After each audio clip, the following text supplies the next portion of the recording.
यहाँ पे, लेकिन आपके लैपटॉप में क्या है, सारी चीजें एक ही यूनिट में क्या होती हैं, सिंगल यूनिट में अटैच होती है। इसमें भी लाइनक्स और मैक ऑपरेटिंग सिस्टम का यूज किया जाता है। और आपके इसमें ये जो कंपनी बनाती है वो HP, एक्सेल, विप्रो, यही कंपनियां आपके क्या बनाती है, लैपटॉप बनाती हैं। लेकिन आपके लैपटॉप में एक डिसएडवांटेज है कि आपके इसमें अपग्रेडेबिलिटी नहीं है, कि इसमें हम ज्यादा ज्यादा से ज्यादा मतलब कि बहुत ज्यादा अपग्रेड नहीं कर सकते इसको। तो इसीलिए आपकी ये, उसके बाद देखिए ये इसकी आपके दी हुई है लैपटॉप की, कि क्या क्या कॉन्फ़िगरेशन है। हार्ड डिस्क इसकी 320 GB साटा होती है। Processor Intel premium processor P6 200, उसकी स्पीड बताई है। मेमोरी 1 GB हो सकती है। ये आपकी सारी चीजें। उसके बाद है नेटबुक। नेटबुक मैंने बताया था साइज, नेटबुक का साइज लैपटॉप से भी कम होता है। इसमें आपके ये बहुत ही लाइट वेटेड होता है और छोटा होता है, स्मॉल होता है। और इसके बाद इसके लिए हमें कोई अलग से कैरी बैग नहीं लेना पड़ता, जैसे कि भाई लैपटॉप में अलग से कैरी बैग लेना पड़ता है, लेकिन आपके नेटबुक के लिए अलग से कोई कैरी बैग यूज नहीं करना पड़ता। इसके बाद इसमें आपकी लिमिटेड प्रोसेसिंग एक्टिविटी होती है, ज्यादा नहीं होती, इसमें लिमिटेड होती है। तो इसके कारण ही ये आपके कम एक्सपेंसिव होता है, ज्यादा एक्सपेंसिव नहीं होता है। ये आपके प्रोसेसिंग के, प्रेजेंटेशन के लिए, इंटरनेट एक्सेस और मल्टीमीडिया, इनके लिए ही यूज में लिया जाता है। ऐसा नहीं है इसमें सारे वर्क कर सकते हो, कुछ लिमिटेड वर्क ही इसमें कर सकते हो। इसमें आपके window, Linux, Android operating system काम में लिया जाता है। और ये आपके जो HP, Dell, HCL, Apple, Sony, ये सारी कंपनियां आपके क्या है, ये देखिए HP, Dell, HCL, Apple, Sony, ये सारी कंपनियां आपके नेटबुक बनाती हैं। इसके बाद आता है इसकी कॉन्फ़िगरेशन देखो, कि इसमें प्रोसेसर इंटेल एटम है, मेमोरी 1 GB DDR2 है, और उसके बाद हार्ड डिस्क 80 GB है। क्लियर।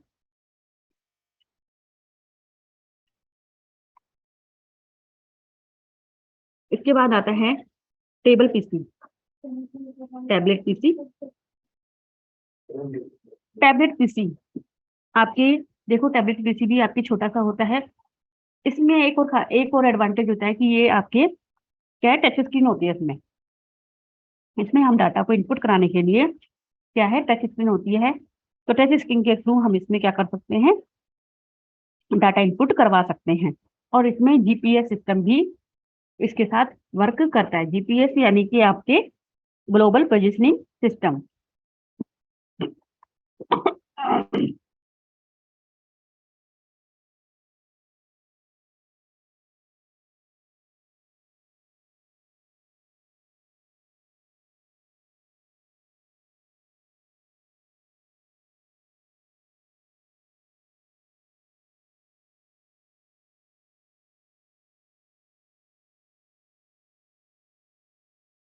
ओके, तो देखो ये आपके क्या है, टैबलेट।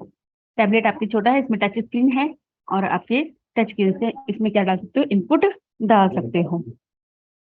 इसमें आपकी ज्यादातर आपकी जो डिजाइनिंग का काम करते हैं वही टैबलेट को यूज करते हैं, जैसे आर्किटेक्चर है, साइंटिस्ट है, और आपके जो भी डिजाइनिंग का, क्योंकि इसमें आप क्या है, इसमें एक पेन जैसी डिवाइस होती है, उससे आप डायरेक्ट स्क्रीन पर लिख भी सकते हो। और हैंड राइटिंग रिकॉग्नाइजेशन भी इस डिवाइस के थ्रू कर सकते हो। और ये जो कंपनियां इसमें भी आपके देखिए, जो कंपनी बनाती, लाइनेक्स और एप्पल ऑपरेटिंग सिस्टम इसमें यूज किया जाता है। और ये आपके देखिए एसर, लिनोवा, पैनासोनिक, तोशिबा, ये सारी कंपनियां आपके किसको, टैबलेट को बनाती है। बस इसमें इतना ही है। इसीलिए मैं कह रही थी आपको सबको पता होगा ये बातें, यहाँ मुझे ज्यादा समझाने की जरूरत नहीं है, कि ये फोल्ड आपने ये मार्केट में सारे आपने देखे हुए हैं। बेटा मेरी तरफ से वॉइस ठीक है, और भी स्टूडेंट्स को प्रॉब्लम आ रही है क्या, मेरी वॉइस नहीं आ रही?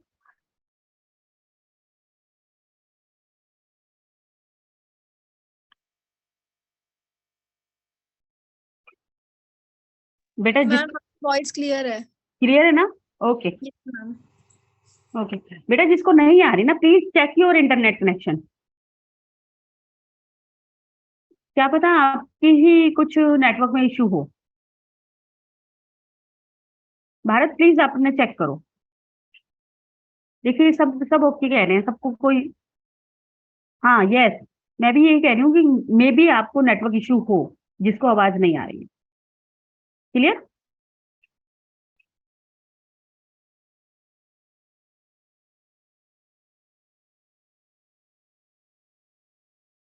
हेलो। हाँ जी, आपको सबको पता है कि जो कंप्यूटर है वो हार्डवेयर एंड सॉफ्टवेयर कंपोनेंट से मिलकर बना हुआ है। ठीक है। आपके हार्डवेयर क्या होते हैं? तो हम पहले पढ़ते हैं हार्डवेयर कंपोनेंट। हार्डवेयर कंपोनेंट क्या है? हार्डवेयर कंपोनेंट जो कि आपके physical component which we can seen and touch, जिसको हम टच कर सकते हैं, देख सकते हैं, वो सारे आपकी जो सारे कंपोनेंट है वो आपके क्या कहलाते हैं? हार्डवेयर। जैसे कि आपकी मेमोरी है, आउटपुट है, सीपीयू है, कीबोर्ड है, माउस है, ये सब आपके क्या है? हार्डवेयर है। इन हार्डवेयर में से कुछ इंपॉर्टेंट हार्डवेयर मैं आपको बता रही हूँ, वो देखना। तो पहला है कंप्यूटर केस। Computer case.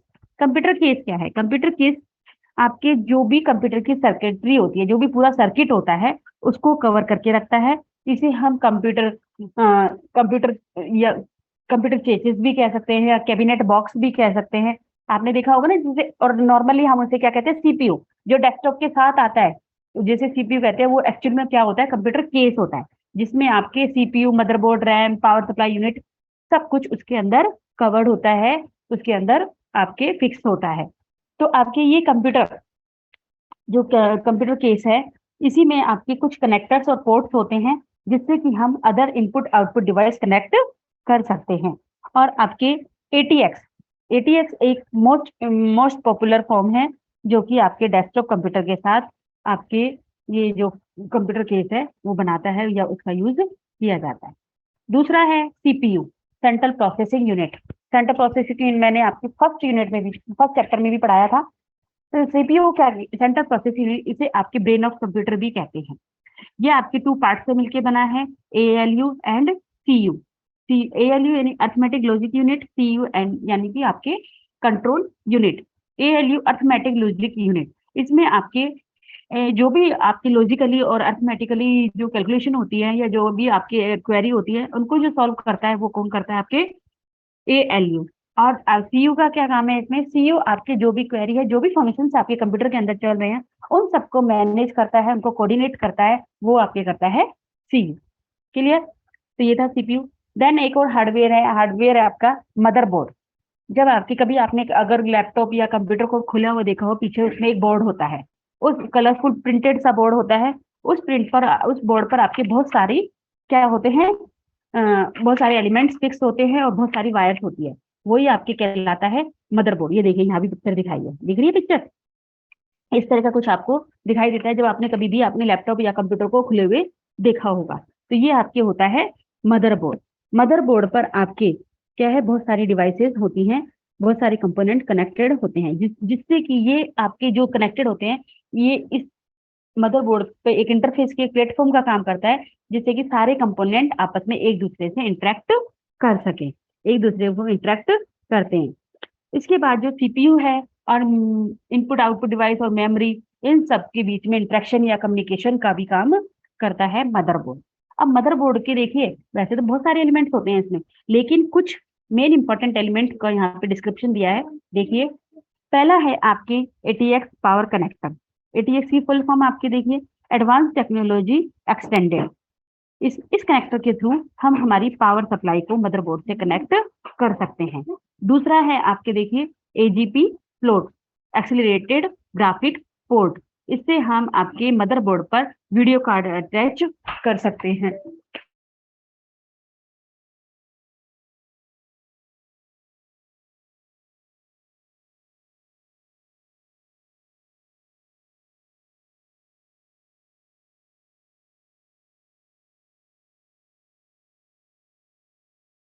हाँ जी, अभी शो हो रहा है आपको?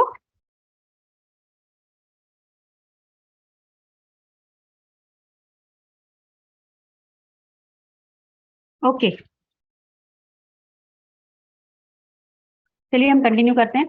तो एजीपी स्लॉट, जो कि इसमें एजीपी स्लॉट होता है, वो हमारे वीडियो कार्ड को मदरबोर्ड से अटैच करने के लिए यूज में लिया जाता है। एंड नेक्स्ट है आपके सीडी इन हेडर। CD ड्राइव, जो भी हमारी CD ड्राइव है, DVD है, उनको आपके मदरबोर्ड पर उनको अटैच करने के लिए, उनको प्लग करने के लिए, कनेक्ट करने के लिए हम CD इन हेडर यूज करते हैं। FTD फ्लॉपी डिस्क ड्राइव को अटैच करने के लिए, HDD header hard disk drive को अटैच करने के लिए। एंड देन आपके आता है PCI। PCI क्या है, इसकी फुल फॉर्म देखिए, पेरिफेरल कंपोनेंट इंटरकनेक्ट। पेरिफेरल का मतलब यहाँ क्या है, input and output device. Input and output device, input output device को कनेक्ट करने के लिए आपके PCI स्लॉट काम में लिया जाता है। देन इसके बाद USB हेडर। USB हेडर आपके वो पोर्ट्स एंड कनेक्टर्स होते हैं जिनसे कि हम एक्सटर्नल इनपुट डिवाइस और आउटपुट डिवाइस को यूज कर सकते हैं, उसे कनेक्ट कर सकते हैं। ओके, नेक्स्ट है आपके, देखिए जो वीडियो कार्ड हमने पढ़ा कि आपके जो AGP स्लॉट है वो आपके वीडियो कार्ड को कनेक्ट करने के काम में आता है। तो आपके इसमें देखिए वीडियो कार्ड एक एक्सटेंशन कार्ड है जिसे कि आपके मदरबोर्ड पे अटैच किया जाता है। ये आपके जो भी ग्राफिकल इंफॉर्मेशन है उनको आपके क्या है जनरेट करने के लिए यूज में लिया जाता है। इसमें आपके ऑडियो वीडियो दोनों तरह की इंफॉर्मेशन आपके ये क्या कर सकता है, प्रेजेंट कर सकता है, उसको डिस्प्ले कर सकता है। इसी वीडियो कार्ड की परफॉर्मेंस की वजह से, इस वीडियो कार्ड की वजह से हम हमारे जो कंप्यूटर में गेम्स खेल सकते हैं, क्योंकि कंप्यूटर गेम्स के लिए हाई रेजोल्यूशन की रिप्रेजेंटेशन होनी चाहिए, इमेज की और वीडियो की।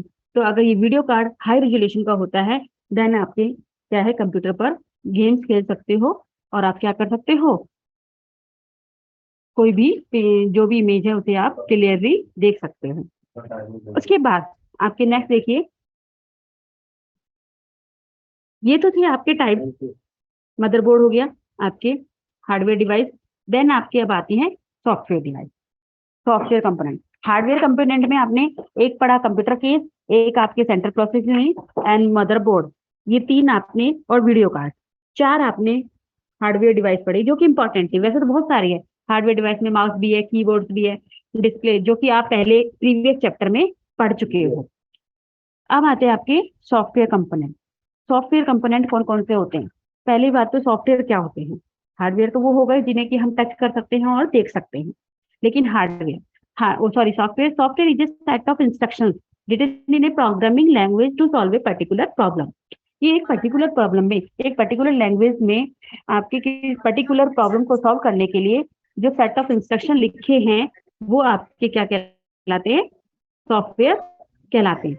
और आपके सॉफ्टवेयर, जब आपके कंप्यूटर में आपको किसी स्पेसिफिक टास्क को करने के लिए जो आपके सॉफ्टवेयर होते हैं वो आपके कई टाइप के होते हैं। तो आपके मेनली यहाँ पे 3 टाइप्स के सॉफ्टवेयर हैं, system software, application software and utility software. ध्यान से सुनना, ये बात मैं अभी बता दे रही हूँ कि ये जो आप सॉफ्टवेयर पढ़ रहे हो ये आपके नेक्स्ट चैप्टर में भी है, यही आपके नेक्स्ट चैप्टर में भी है। तो यहाँ मतलब समझ लेना तीनों का कि क्या होता है। तो पहले हम पढ़ रहे हैं सिस्टम सॉफ्टवेयर। ये किसकी माइक चलाओ?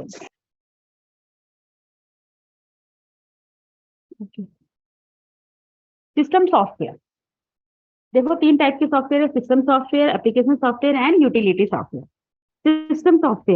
सिस्टम सॉफ्टवेयर वो सॉफ्टवेयर होते हैं जो कि आपके सिस्टम को रन कराने के लिए यूज में लिए जाते हैं, जो कि आपके सिस्टम को रन करने के लिए आपके जो सिस्टम काम में आते हैं वो आपके कहलाते हैं सिस्टम सॉफ्टवेयर, जिसका मोस्ट इंपॉर्टेंट एग्जांपल है ऑपरेटिंग सिस्टम। ऑपरेटिंग सिस्टम एक आपका और क्या है, सिस्टम सॉफ्टवेयर है, क्योंकि आपके ये आपके जो सिस्टम सॉफ्टवेयर होते हैं वो आपके यूजर और कंप्यूटर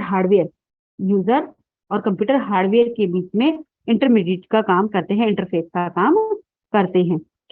इसी में ही आपके क्या है, ऑपरेटिंग सिस्टम जो होता है, सॉफ्टवेयर होता है कि वो आपके जो भी यूजर ने इंस्ट्रक्शन दिए जिस ऑर्डर में, उसी ऑर्डर में हार्डवेयर को वो इंस्ट्रक्शन प्रोवाइड करवाते हैं और हार्डवेयर को वो बताते हैं कि आपको क्या टास्क करना है। तो आपकी इसमें जो माइक्रोसॉफ्ट, देखिए आपके सिस्टम सॉफ्टवेयर कौन कौन से होते हैं। देखिए सिस्टम सॉफ्टवेयर में आपके ऑपरेटिंग सिस्टम है लाइनेक्स, यूनिक्स और आपके OS 330, OS 2, ये सारे आपके क्या है ऑपरेटिंग सिस्टम है। और सारे ऑपरेटिंग सिस्टम किसके एग्जाम्पल हैं? System software. सिस्टम सॉफ्टवेयर क्या है?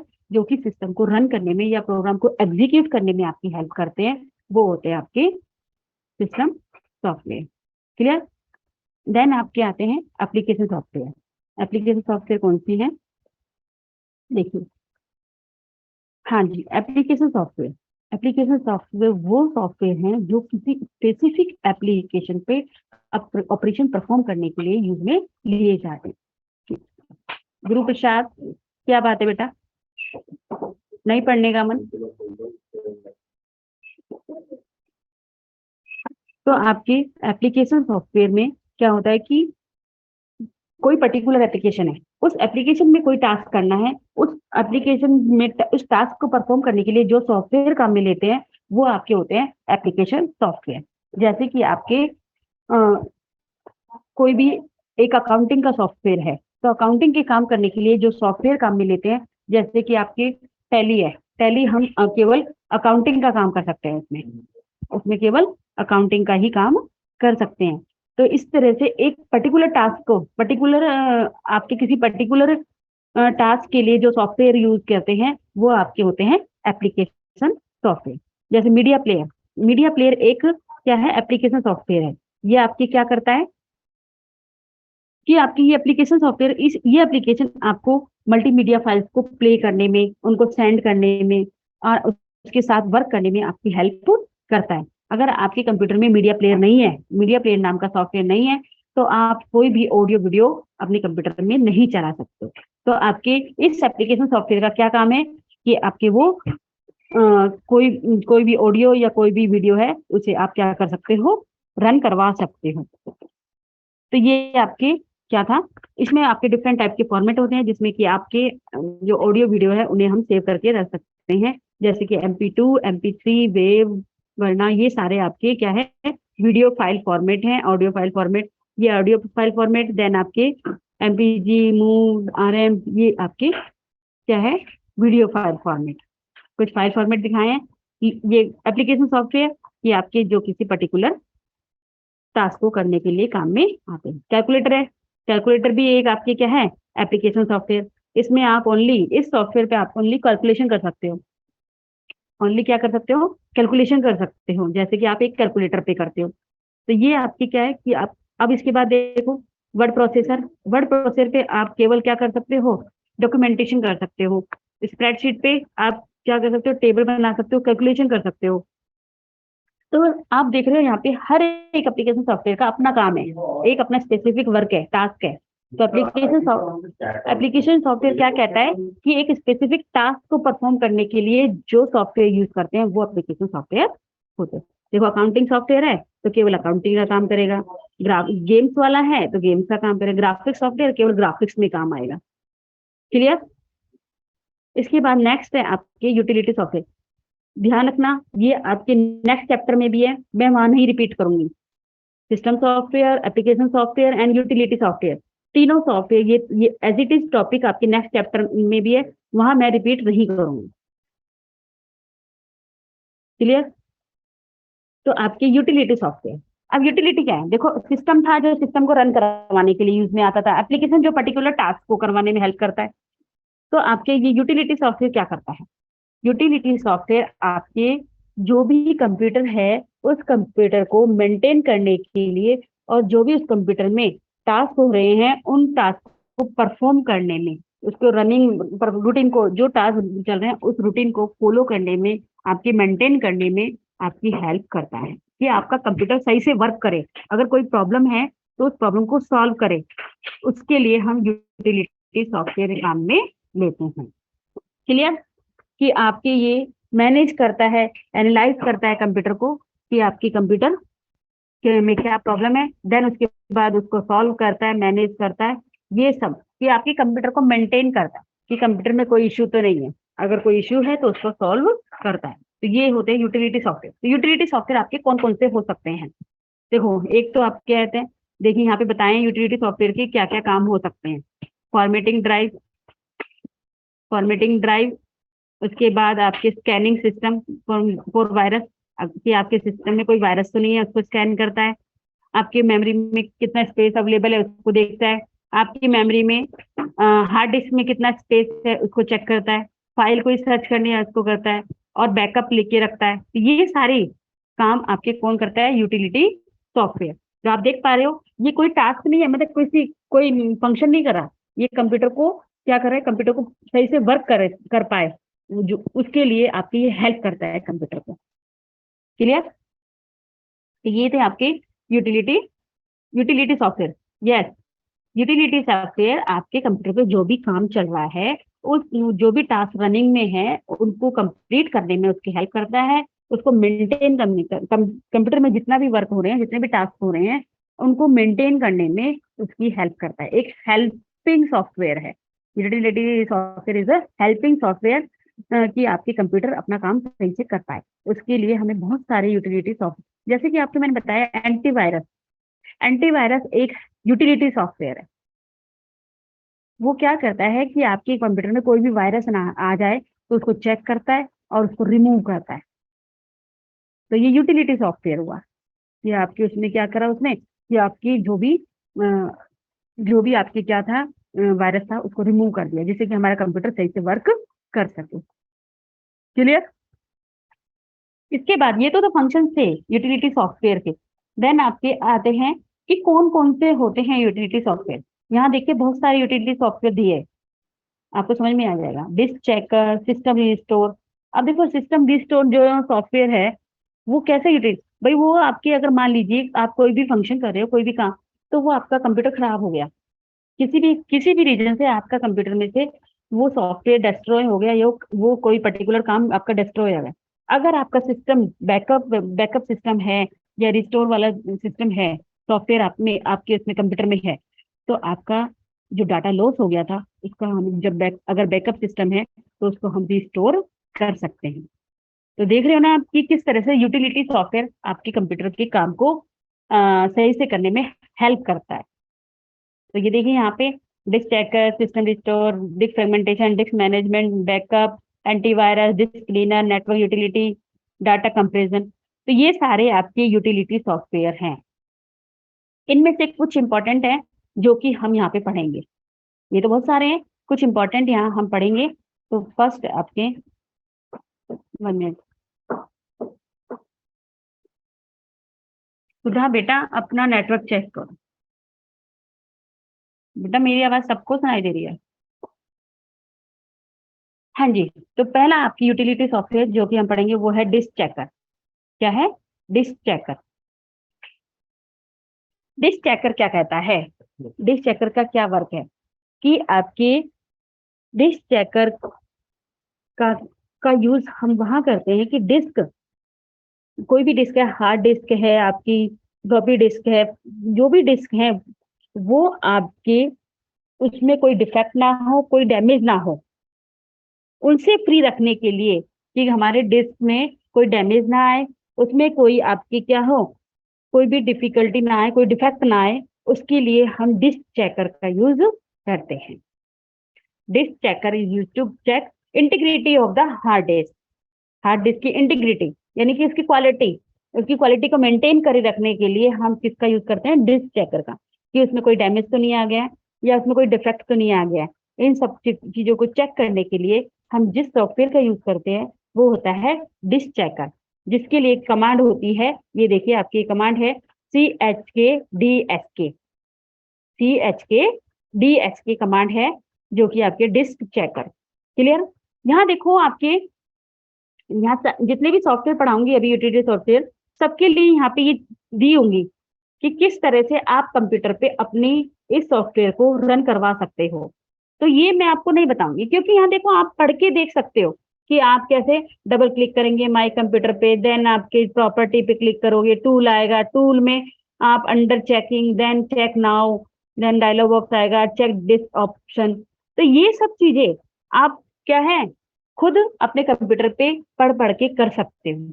इसे तो मैं ऐसे ही बोल के दिखाऊंगी तो आपको क्या सेम रहेगा जैसा आपकी बुक में लिखा है। अब यहाँ चेक डिस्क पे रीड ओनली मोड में खोलना है, तो रीड ओनली मोड में क्या करता है कि आपके उसको दिखा देता है कि क्या है, सिस्टम एरर को फिक्स कर देता है। ये लो स्टार्ट किया कि आपके जो भी एरर है automatically fix file system error, इस पे करें, देन स्टार्ट कर दें। या फिर दूसरा देखना है, scan for attempt recovery of bad sector, start कर दें। तो किस तरह की आप प्रॉब्लम उसको फिक्स करना चाहते हो, ये सब चीजें आपके क्या है इसमें एज ए दे रखी है सिंटैक्स में। तो इसीलिए ये चीजें आप खुद पढ़ के देख सकते हो कि आपने अब मैं कहूँ कि आपके कंप्यूटर में प्रॉपर्टी देखनी है तो कंप्यूटर आइकन पे क्लिक करो, राइट क्लिक करो, देन प्रॉपर्टी पे जाओ, देन उसके हार्डवेयर कंपोनेंट की देखनी तो हार्डवेयर पे जाओ, सॉफ्टवेयर पे देखनी तो सॉफ्टवेयर। तो ये सब चीजें आप क्या है खुद कंप्यूटर पे करके देख सकते हो, बुक में से देख देख के। ठीक है, तो ये जो आपके सेक्शन है इसको आप अपने आप देख लेना कैसे है। उसके बाद मैं आपको सारे सॉफ्टवेयर का यूज बता देती हूँ कि कहाँ पे कौन सा, देखो ये खोल के भी दिखाया है। ये आपने डिस्प्ले करा, टूल पे गए तो चेक डिस्क लोकल डिस्क आ गया। देन यहाँ पे दो तरह के ऑप्शन है, आप किस तरह की करना चाहते हो, देन स्टार्ट कर दो। ये चीजें आपके लिख के बताई है, आप इनको अपने कंप्यूटर पे प्रैक्टिकली करोगे तो ज्यादा समझ में आएगा। क्लियर?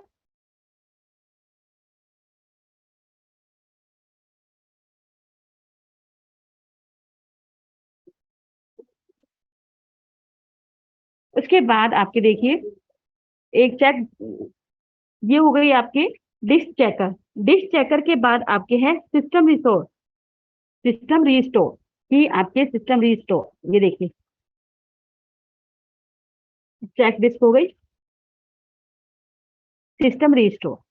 ठीक है, ये एक दूसरा सॉफ्टवेयर है जिससे आपके क्या है, इसमें आपके कि आपके सिस्टम रिस्टोर आपके कम काम करता है जब आपके कोई भी बैकअप है, बैकअप है उन फाइल्स को रिस्टोर करने के लिए। जो भी जिस भी फाइल्स का हमने बैकअप ले रखा है और किसी भी कारण से अगर वो हमारे क्या हो गया है, फेल हो गया है सिस्टम, तो वो सॉफ्टवेयर फेल हो गया है, तो उसके बैकअप बैकअप को रिस्टोर करने के लिए जो हम सॉफ्टवेयर यूज करते हैं वो होते हैं आपके सिस्टम रिस्टोर। ठीक है, तो आपके window XP, window Vista, window ME, इसमें आपके सारे सब में ये आपके क्या है सिस्टम रिस्टोर यूज किए जाते हैं। उसके बाद जो बैकअप फाइल्स हैं सिस्टम फाइल्स, वो आपको कैसे पता चले, देखिए सिस्टम रिस्टोर बैकअप फाइल, जो भी सिस्टम की सारी बैकअप फाइल है जो कि आपकी किस एक्सटेंशन से मिलेंगी, .dll, .exe, इन सारे से आपकी क्या है, इन सब नामों से जो भी है वो सारी बैकअप में होती हैं, उनको हम दोबारा यूज कर सकते हैं। यानी जिन फाइलों का बैकअप होगा उन्हीं को हम रिस्टोर से रिस्टोर कर सकते हैं, जिनका बैकअप नहीं है उनका हम रिस्टोर नहीं कर सकते। तो इसके लिए भी आपके देखिए यहाँ दे रखा है स्टेप कि कैसे हम सिस्टम को रिस्टोर कर सकते हैं। स्टार्ट बटन पे जाएंगे और program accessories, then system tool, then system restore, फिर सिस्टम रिस्टोर की विंडो खुलेगी, देन उसमें restore my computer and earlier time. इस तरह से आप यहाँ पे पॉइंट पढ़ पढ़ के आप अपने कंप्यूटर पे, लैपटॉप पे इन सबको खोलकर देख सकते हो। क्लियर? सिस्टम रिस्टोर का फंक्शन सॉफ्टवेयर का यूज है कि आपकी जिन जिन फाइलों का बैकअप है, तो वो फाइल अगर आपकी क्या हो गई है, किसी भी मल फंक्शन के कारण डिस्ट्रॉय हो गई हैं, तो हम उन्हें इस सॉफ्टवेयर के थ्रू क्या कर सकते हैं, रिस्टोर कर सकते हैं। ये देखो ये सारी विंडो खोल के दिखा रखी है। ठीक है, अब आता है आपके डिस्क डीफ्रेगमेंटर। देखो दो सॉफ्टवेयर आएंगे अभी आपके, एक है डिस्क डीफ्रेगमेंटर, एक है disk comparison. Disk comparison, comparison comparison में और डिस्क डीफ्रेगमेंटर में क्या डिफरेंस है, ध्यान रखना कि डिस्क डीफ्रेगमेंटर क्या कहता है कि ये भी दोनों स्पेस सेविंग के लिए काम में आते हैं, दोनों ही स्पेस को सेव करती हैं।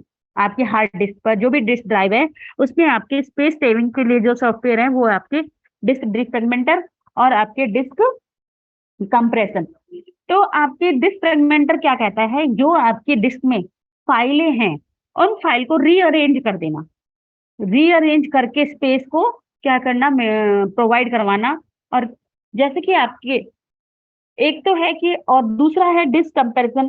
कंपैरिजन उसमें आपके क्या करते हो कि उसको आप क्या कर देते हो, एनकोड कर देते हो डाटा को, एक एनकोड कर देते हो जिससे कि वो डाटा दो फाइलों में आ रहा था तो वो एक फाइल में कन्वर्ट हो जाता है, यानी कि उस डाटा को इस तरह से एनकोड कर देते हो कि वो क्या होता है, कम स्पेस लेता है।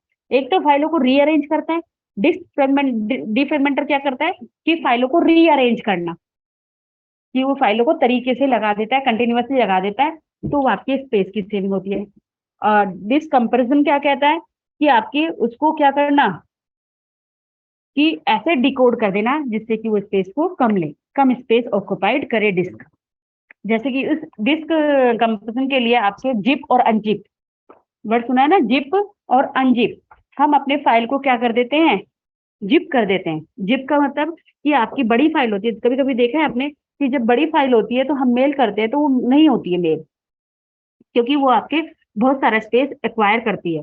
लेकिन अब जब हम इसे क्या कर देते हैं, जिप कर देते हैं, जिप यानी एनकोड कर देते हैं कि वो कम स्पेस में आ जाए, कम स्पेस में आ जाए, तो उसके लिए आपके क्या है कि हमने जिप जिप नाम का एक सॉफ्टवेयर यूज करते हैं, जिससे कि वो क्या हो जाता है स्मॉल स्पेस में, देन वो आपकी क्या हो जाती है, मेल पे ट्रांसमिट हो जाती है। जब वहां पहुंच जाती है, देन जब वो उसको यूज करना होता है तो वो उसे अनजिप कर लेता है। क्योंकि जिप फाइल फॉर्मेट को हम रीड नहीं कर सकते, उसे हमें पढ़ने से पहले, यूज में लेने से पहले हमें क्या करना पड़ेगा, अनजिप करना पड़ेगा, क्योंकि वो एनकोडेड है।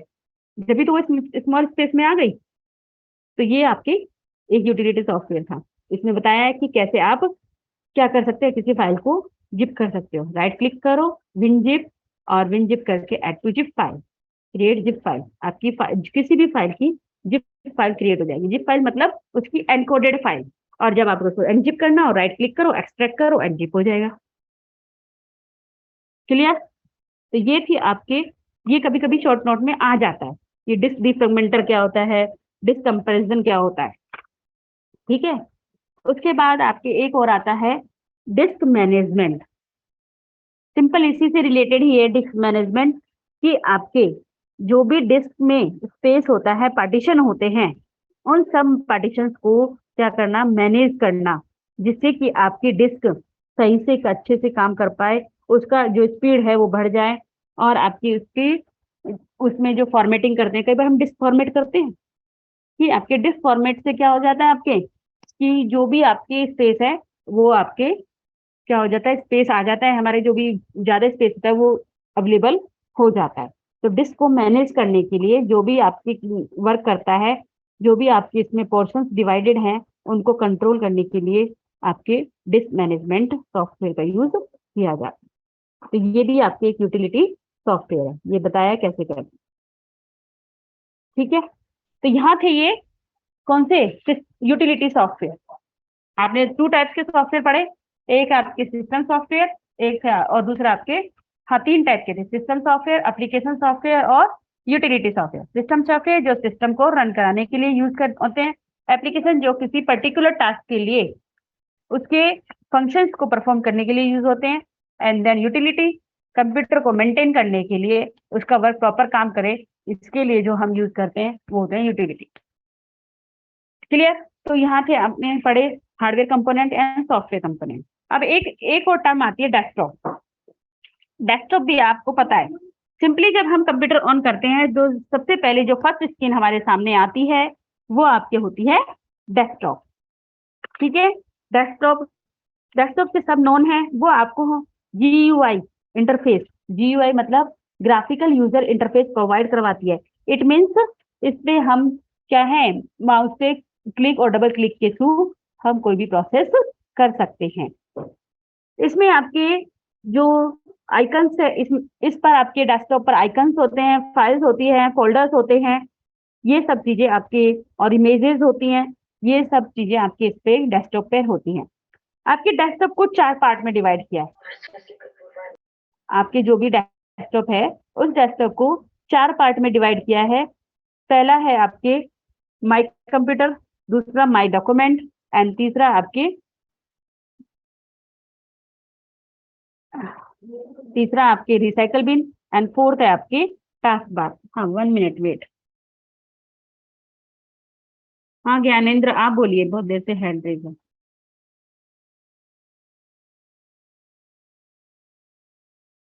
ज्ञानेंद्र बोलो।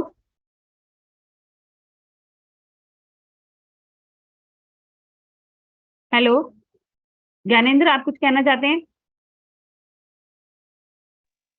नो। हाँ जी, इल्मा उस्मानी आप बोलिए।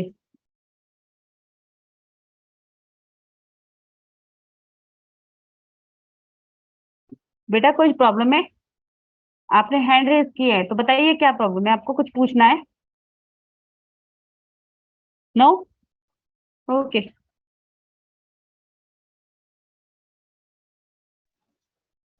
ज्ञानेंद्र, मैं आपको अनम्यूट कर रही हूँ, देन आप कुछ नहीं पूछ रहे हो, बट आप स्क्रिबलिंग कर रहे हो, क्या बात?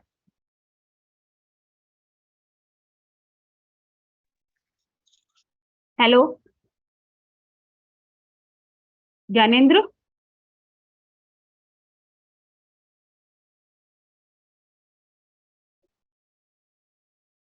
अगर आपको कुछ नहीं पूछना है तो आप, हाँ जी बोलिए। नहीं पूछ, वाह, ठीक है कोई बात नहीं।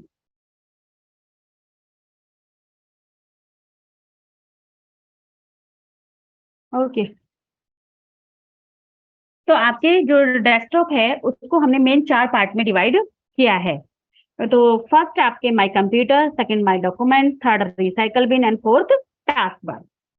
कि माई ये आपके इंपॉर्टेंट पार्ट्स है, और भी हो सकते हैं लेकिन आपके ये और भी फाइल फोल्डर्स होते हैं हमारे डेस्कटॉप पे, लेकिन ये मोस्ट इंपॉर्टेंट है। तो एक एक करके देखिए ध्यान से। माई कंप्यूटर, माई कंप्यूटर आपके मेन कंपोनेंट है आपके कंप्यूटर का, जिसमें जो आपके माई कंप्यूटर, इसमें क्या है, आपके कंप्यूटर से रिलेटेड सारी इंफॉर्मेशन होती है कि आपके कंप्यूटर में कौन से सॉफ्टवेयर है, कौन से हार्डवेयर है, क्या प्रॉपर्टी, उससे रिलेटेड आपको कंप्यूटर से रिलेटेड किसी भी कंपोनेंट के बारे में अगर आपको इंफॉर्मेशन लेनी है तो हम किस पर जाते हैं? माई कंप्यूटर पर। क्लियर? माई डॉक्यूमेंट, एक माई डॉक्यूमेंट नाम का फोल्डर होता है। माई डॉक्यूमेंट नामक फोल्डर क्या करता है कि आपके ये आपके कंप्यूटर में एक डिफॉल्ट स्पेस होता है जहां पर कि हम अपनी फाइल को स्टोर कर सकते हैं। देखते हैं ना कई बार हम माई डॉक्यूमेंट में फाइल को स्टोर करते हैं। अगर हम ये डिफॉल्ट स्पेस है, अगर हमें कहीं भी आपको अपना डॉक्यूमेंट सेव करना है तो हम माई डॉक्यूमेंट में अपना क्या कर सकते हैं? डाटा स्टोर कर सकते हैं, चाहे वो पिक्चर फॉर्मेट में हो, म्यूजिक फॉर्मेट में हो, या कोई डाउनलोड किया हो, कैसा भी डॉक्यूमेंट है उसे हम माई डॉक्यूमेंट नाम के फोल्डर में स्टोर कर सकते हैं। नेक्स्ट है रिसाइकल बिन। रिसाइकल बिन एक टेम्परेरी फोल्डर है, मतलब टेम्परेरी मतलब वो तो नहीं है, मतलब उसमें आपके कोई भी डाटा जो कि आपके डिलीट किया गया है, जो कि आपके थ्रू डिलीट किया गया है, उस डाटा को स्टोर करके रखता है कुछ टाइम के लिए। डाटा जो डिलीटेड डाटा है, डिलीटेड डाटा को आपके रिसाइकल बिन में रिस्टोर किया जाता है, उसमें उसको कंटेन किया जाता है। तो आपके देखिए, आप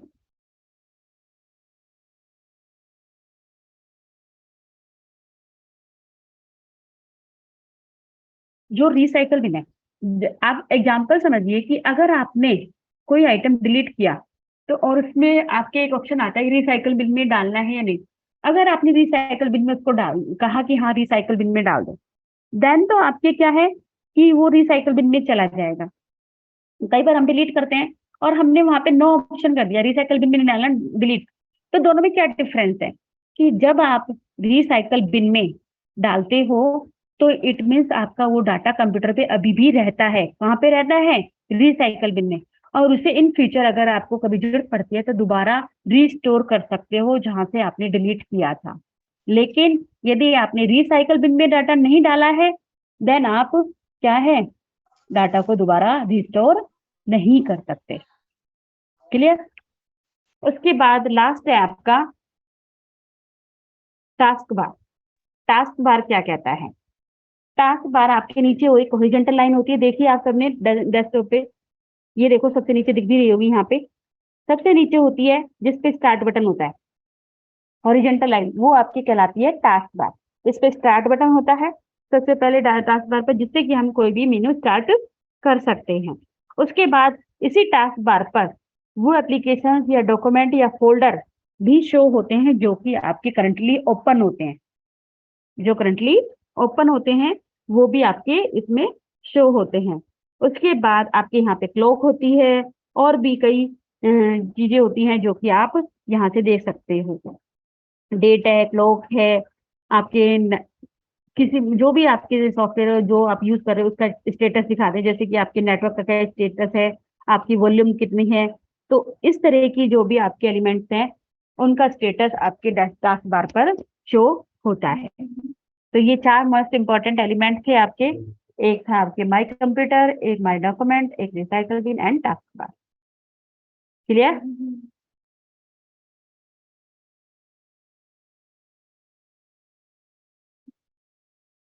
ओके जी, अब नेक्स्ट आगे चलिए। गिटार है, हाँ, इंटरनेट ऑन पीसी।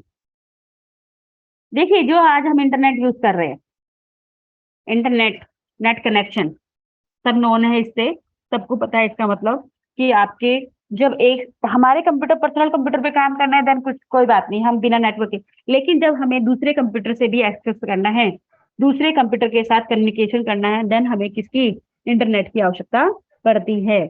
आजकल के मॉडर्न कम्युनिकेशन में नेटवर्क एक इम्पॉर्टेंट थिंग हो गई है कि आप कंप्यूटर लैपटॉप को छोड़ो, आपके मोबाइल से भी आप क्या करते हो, अगर आपके मोबाइल में नेटवर्क कनेक्शन है तो आप एक दूसरे मोबाइल से कम्युनिकेट कर सकते हो।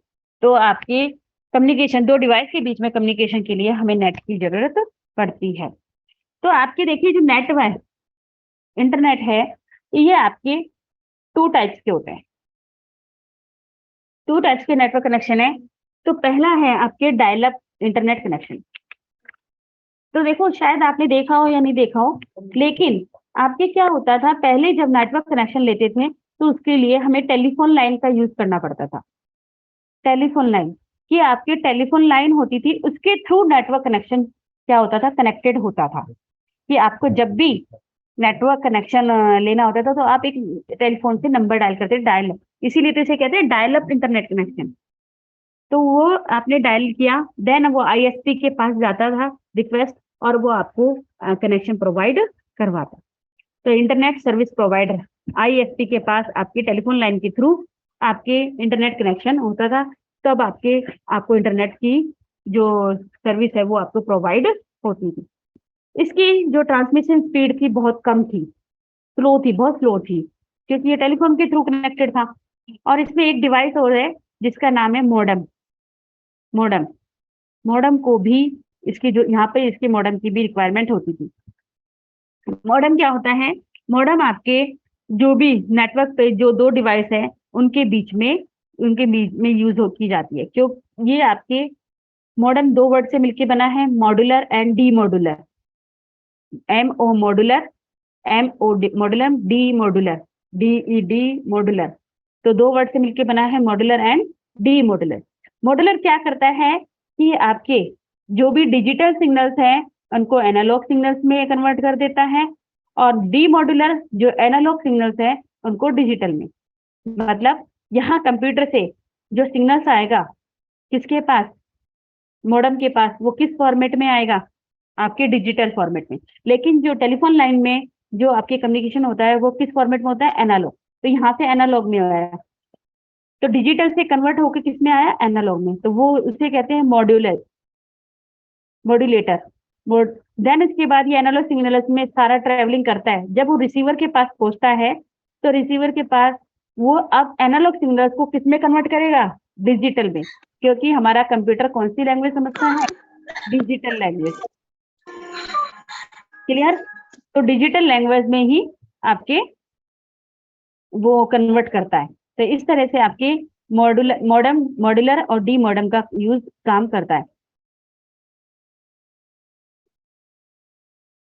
तो ये था डायल अप कनेक्शन, कि इसमें फोन के थ्रू आपके क्या है, इंटरनेट कनेक्शन कनेक्टेड होता था, और वो आईएसपी तक उसको इन्फॉर्मेशन जाती, देन आपकी क्या है, इंटरनेट आपको प्रोवाइड होता है। इसमें मॉडेम का यूज किया जाता था।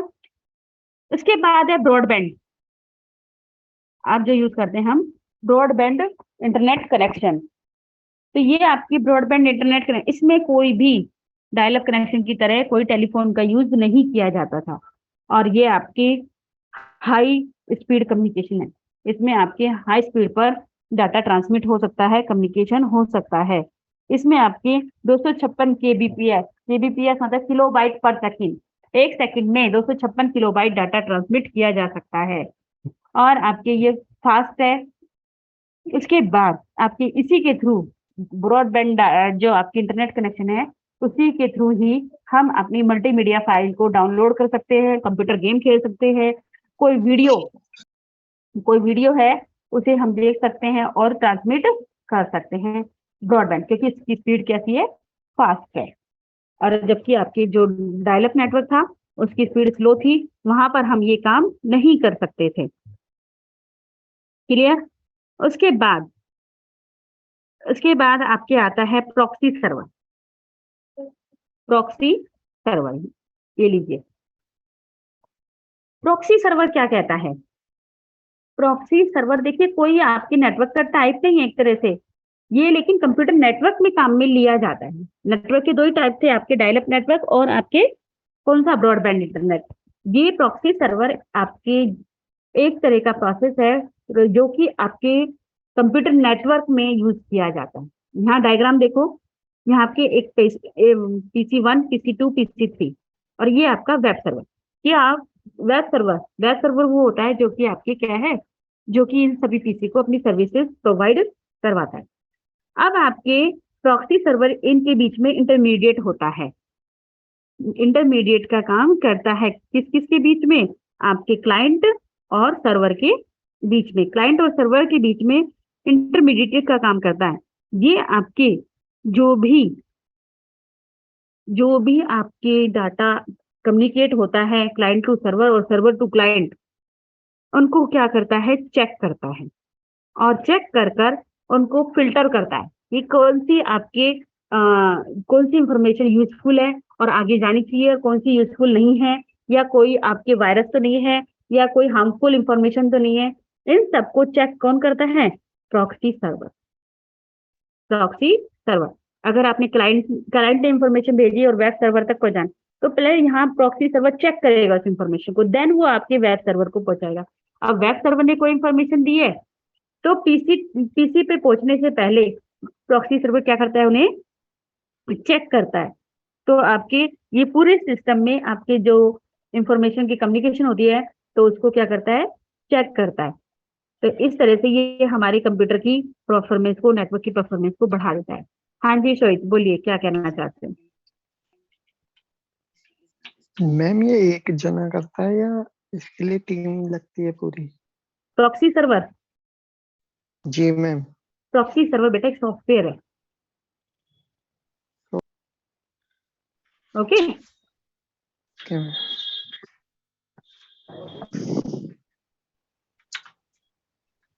प्रशांत किसकी बात कर रहे हो बेटा? कौन सा फास्ट होता है, कौन सा स्लो? देखो जो आपके प्रॉक्सी सर्वर की बात कर रहे हो तो वो फास्ट होता है। प्रॉक्सी सर्वर फास्ट होता है, dial up internet connection slow होता है और ब्रॉडबैंड आपके फास्ट होता है। ये तो आप यूज कर चुके हो। ब्रॉडबैंड आपको वाईफाई फास्ट होता है। डायल अप नेटवर्क जो पहले चलता था वो स्लो होता था। Dial up network internet connection अब यूज में नहीं लिया जाता। पहले आपको याद हो बेटा, जीरो आ रहा है। किसका अनम्यूट है? एक्चुअली तो आपके डायल अप नेटवर्क कनेक्शन अब यूज नहीं आता है। अब आपके जो यूज में आता है वो होता है ब्रॉडबैंड, ठीक है, जो कि स्पीड फास्ट होती है। और प्रॉक्सी सर्वर में बताया कि आपके ये नेटवर्क में यूज किया जाता है, कि आपके क्लाइंट और सर्वर दोनों के बीच में होता है, कि ये दोनों की तरफ से आने वाले डाटा को चेक करता है पहले, देन उसके बाद पहुंचाता है। अगर क्लाइंट से डाटा गया है तो चेक करेगा, देन वेब सर्वर के पास पहुंचाएगा। और वेब सर्वर से गया है पहले चेक करेगा, देन इससे कि आपकी क्या होगी, जो भी कंप्यूटर है उसकी परफॉर्मेंस बढ़ जाएगी। तो ये था आपके प्रॉक्सी सर्वर। क्लियर है? तो यहाँ पे आपका ये बताया है किस तरह से आप क्या कर सकते हो, प्रॉक्सी सर्वर को सेट यूज में ले सकते हो अपने नेटवर्क के लिए। यहाँ पे आपकी ये सारी स्टेप्स बताए हैं, कॉन्फ़िगरेशन बताया है किस तरह से आप अपने कंप्यूटर में प्रॉक्सी सर्वर को मतलब कि कॉन्फ़िगर कर सकते हैं। क्लियर?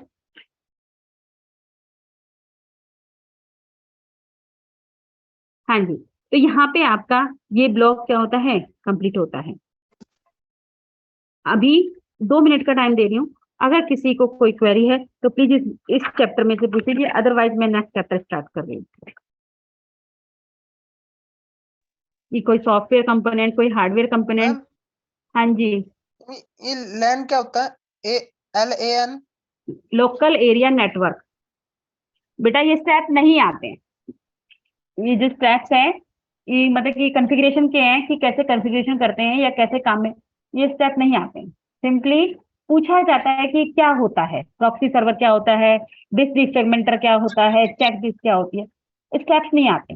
स्टेप्स तो बस केवल आपके मतलब कि समझाने के लिए, आपको बताने के लिए कि कंप्यूटर में कैसे होते हैं, उसके लिए दिया, स्टेप्स नहीं आते। मैम ये यूटिलिटी सॉफ्टवेयर एक बार बता दीजिए।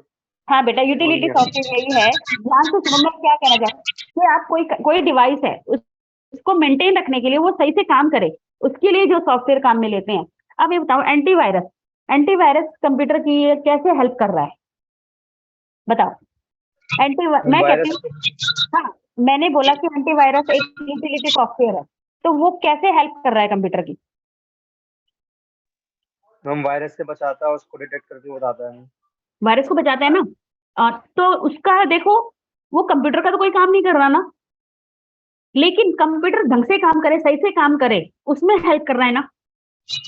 Yes, ma'am. तो कंप्यूटर की परफॉर्मेंस को मेंटेन करने के लिए, कंप्यूटर के टास्क को मेंटेन, सही से वो टास्क करे, सही से वो आपके वर्क करे, उसको मेंटेन करने के लिए हम यूटिलिटी सॉफ्टवेयर का काम यूज करते हैं।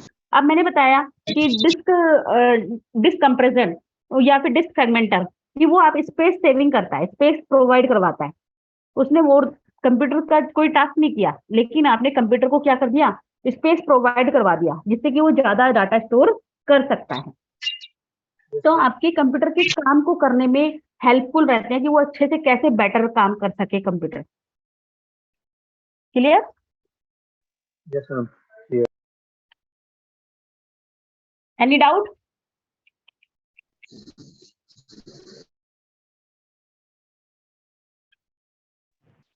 No ma'am. ओके जी, ओके चलिए, अब आपके नेक्स्ट चैप्टर है।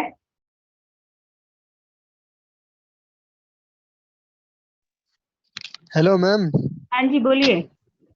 मैम ये जो लैपटॉप कंप्यूटर वगैरह के कॉन्फ़िगरेशन दे रखे थे, ये हमेशा सेम ही होते हैं?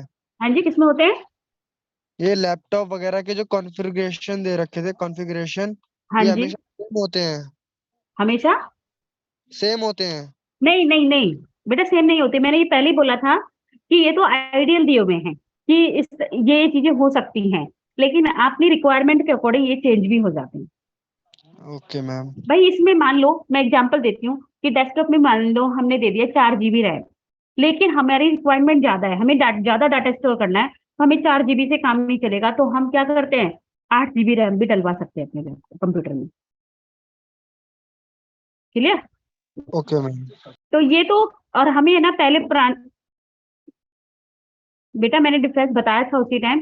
फ्रेगमेंटर क्या करता है कि आपके, जैसे आपके अलमारी में जो किताबें हैं वो, या आपकी अलमारी में कपड़े हैं ऐसे ही पड़े हुए, एक के ऊपर इधर उधर पड़े हुए हैं, तो उससे जगह ज्यादा ले रहे हैं, लेकिन आपकी मम्मा ने क्या किया, उनको तय करके एक के ऊपर एक रख दिया, तो आपकी क्या है, आपकी अलमारी में व्यवस्थित रूप से हो गए, और एक मैनेज हो गए, और आपकी स्पेस भी सेव हो गया, और आप उसमें और भी कपड़े रख सकते हो, और आप आसानी से उन कपड़ों को पिक कर सकते हो। इसी तरह से डिफ्रेगमेंटेशन, जो आपके डिस्क में जो फाइल्स रखी हुई है, उन सब फाइल को क्या कर देता है, मैनेज कर देता है, मैनेज कर देता है, और मैनेज करने के बाद आपकी वो स्पेस प्रोवाइड करा देता है। उस स्पेस का हम यूज अदर फाइल को स्टोर करने के लिए कर सकते हैं।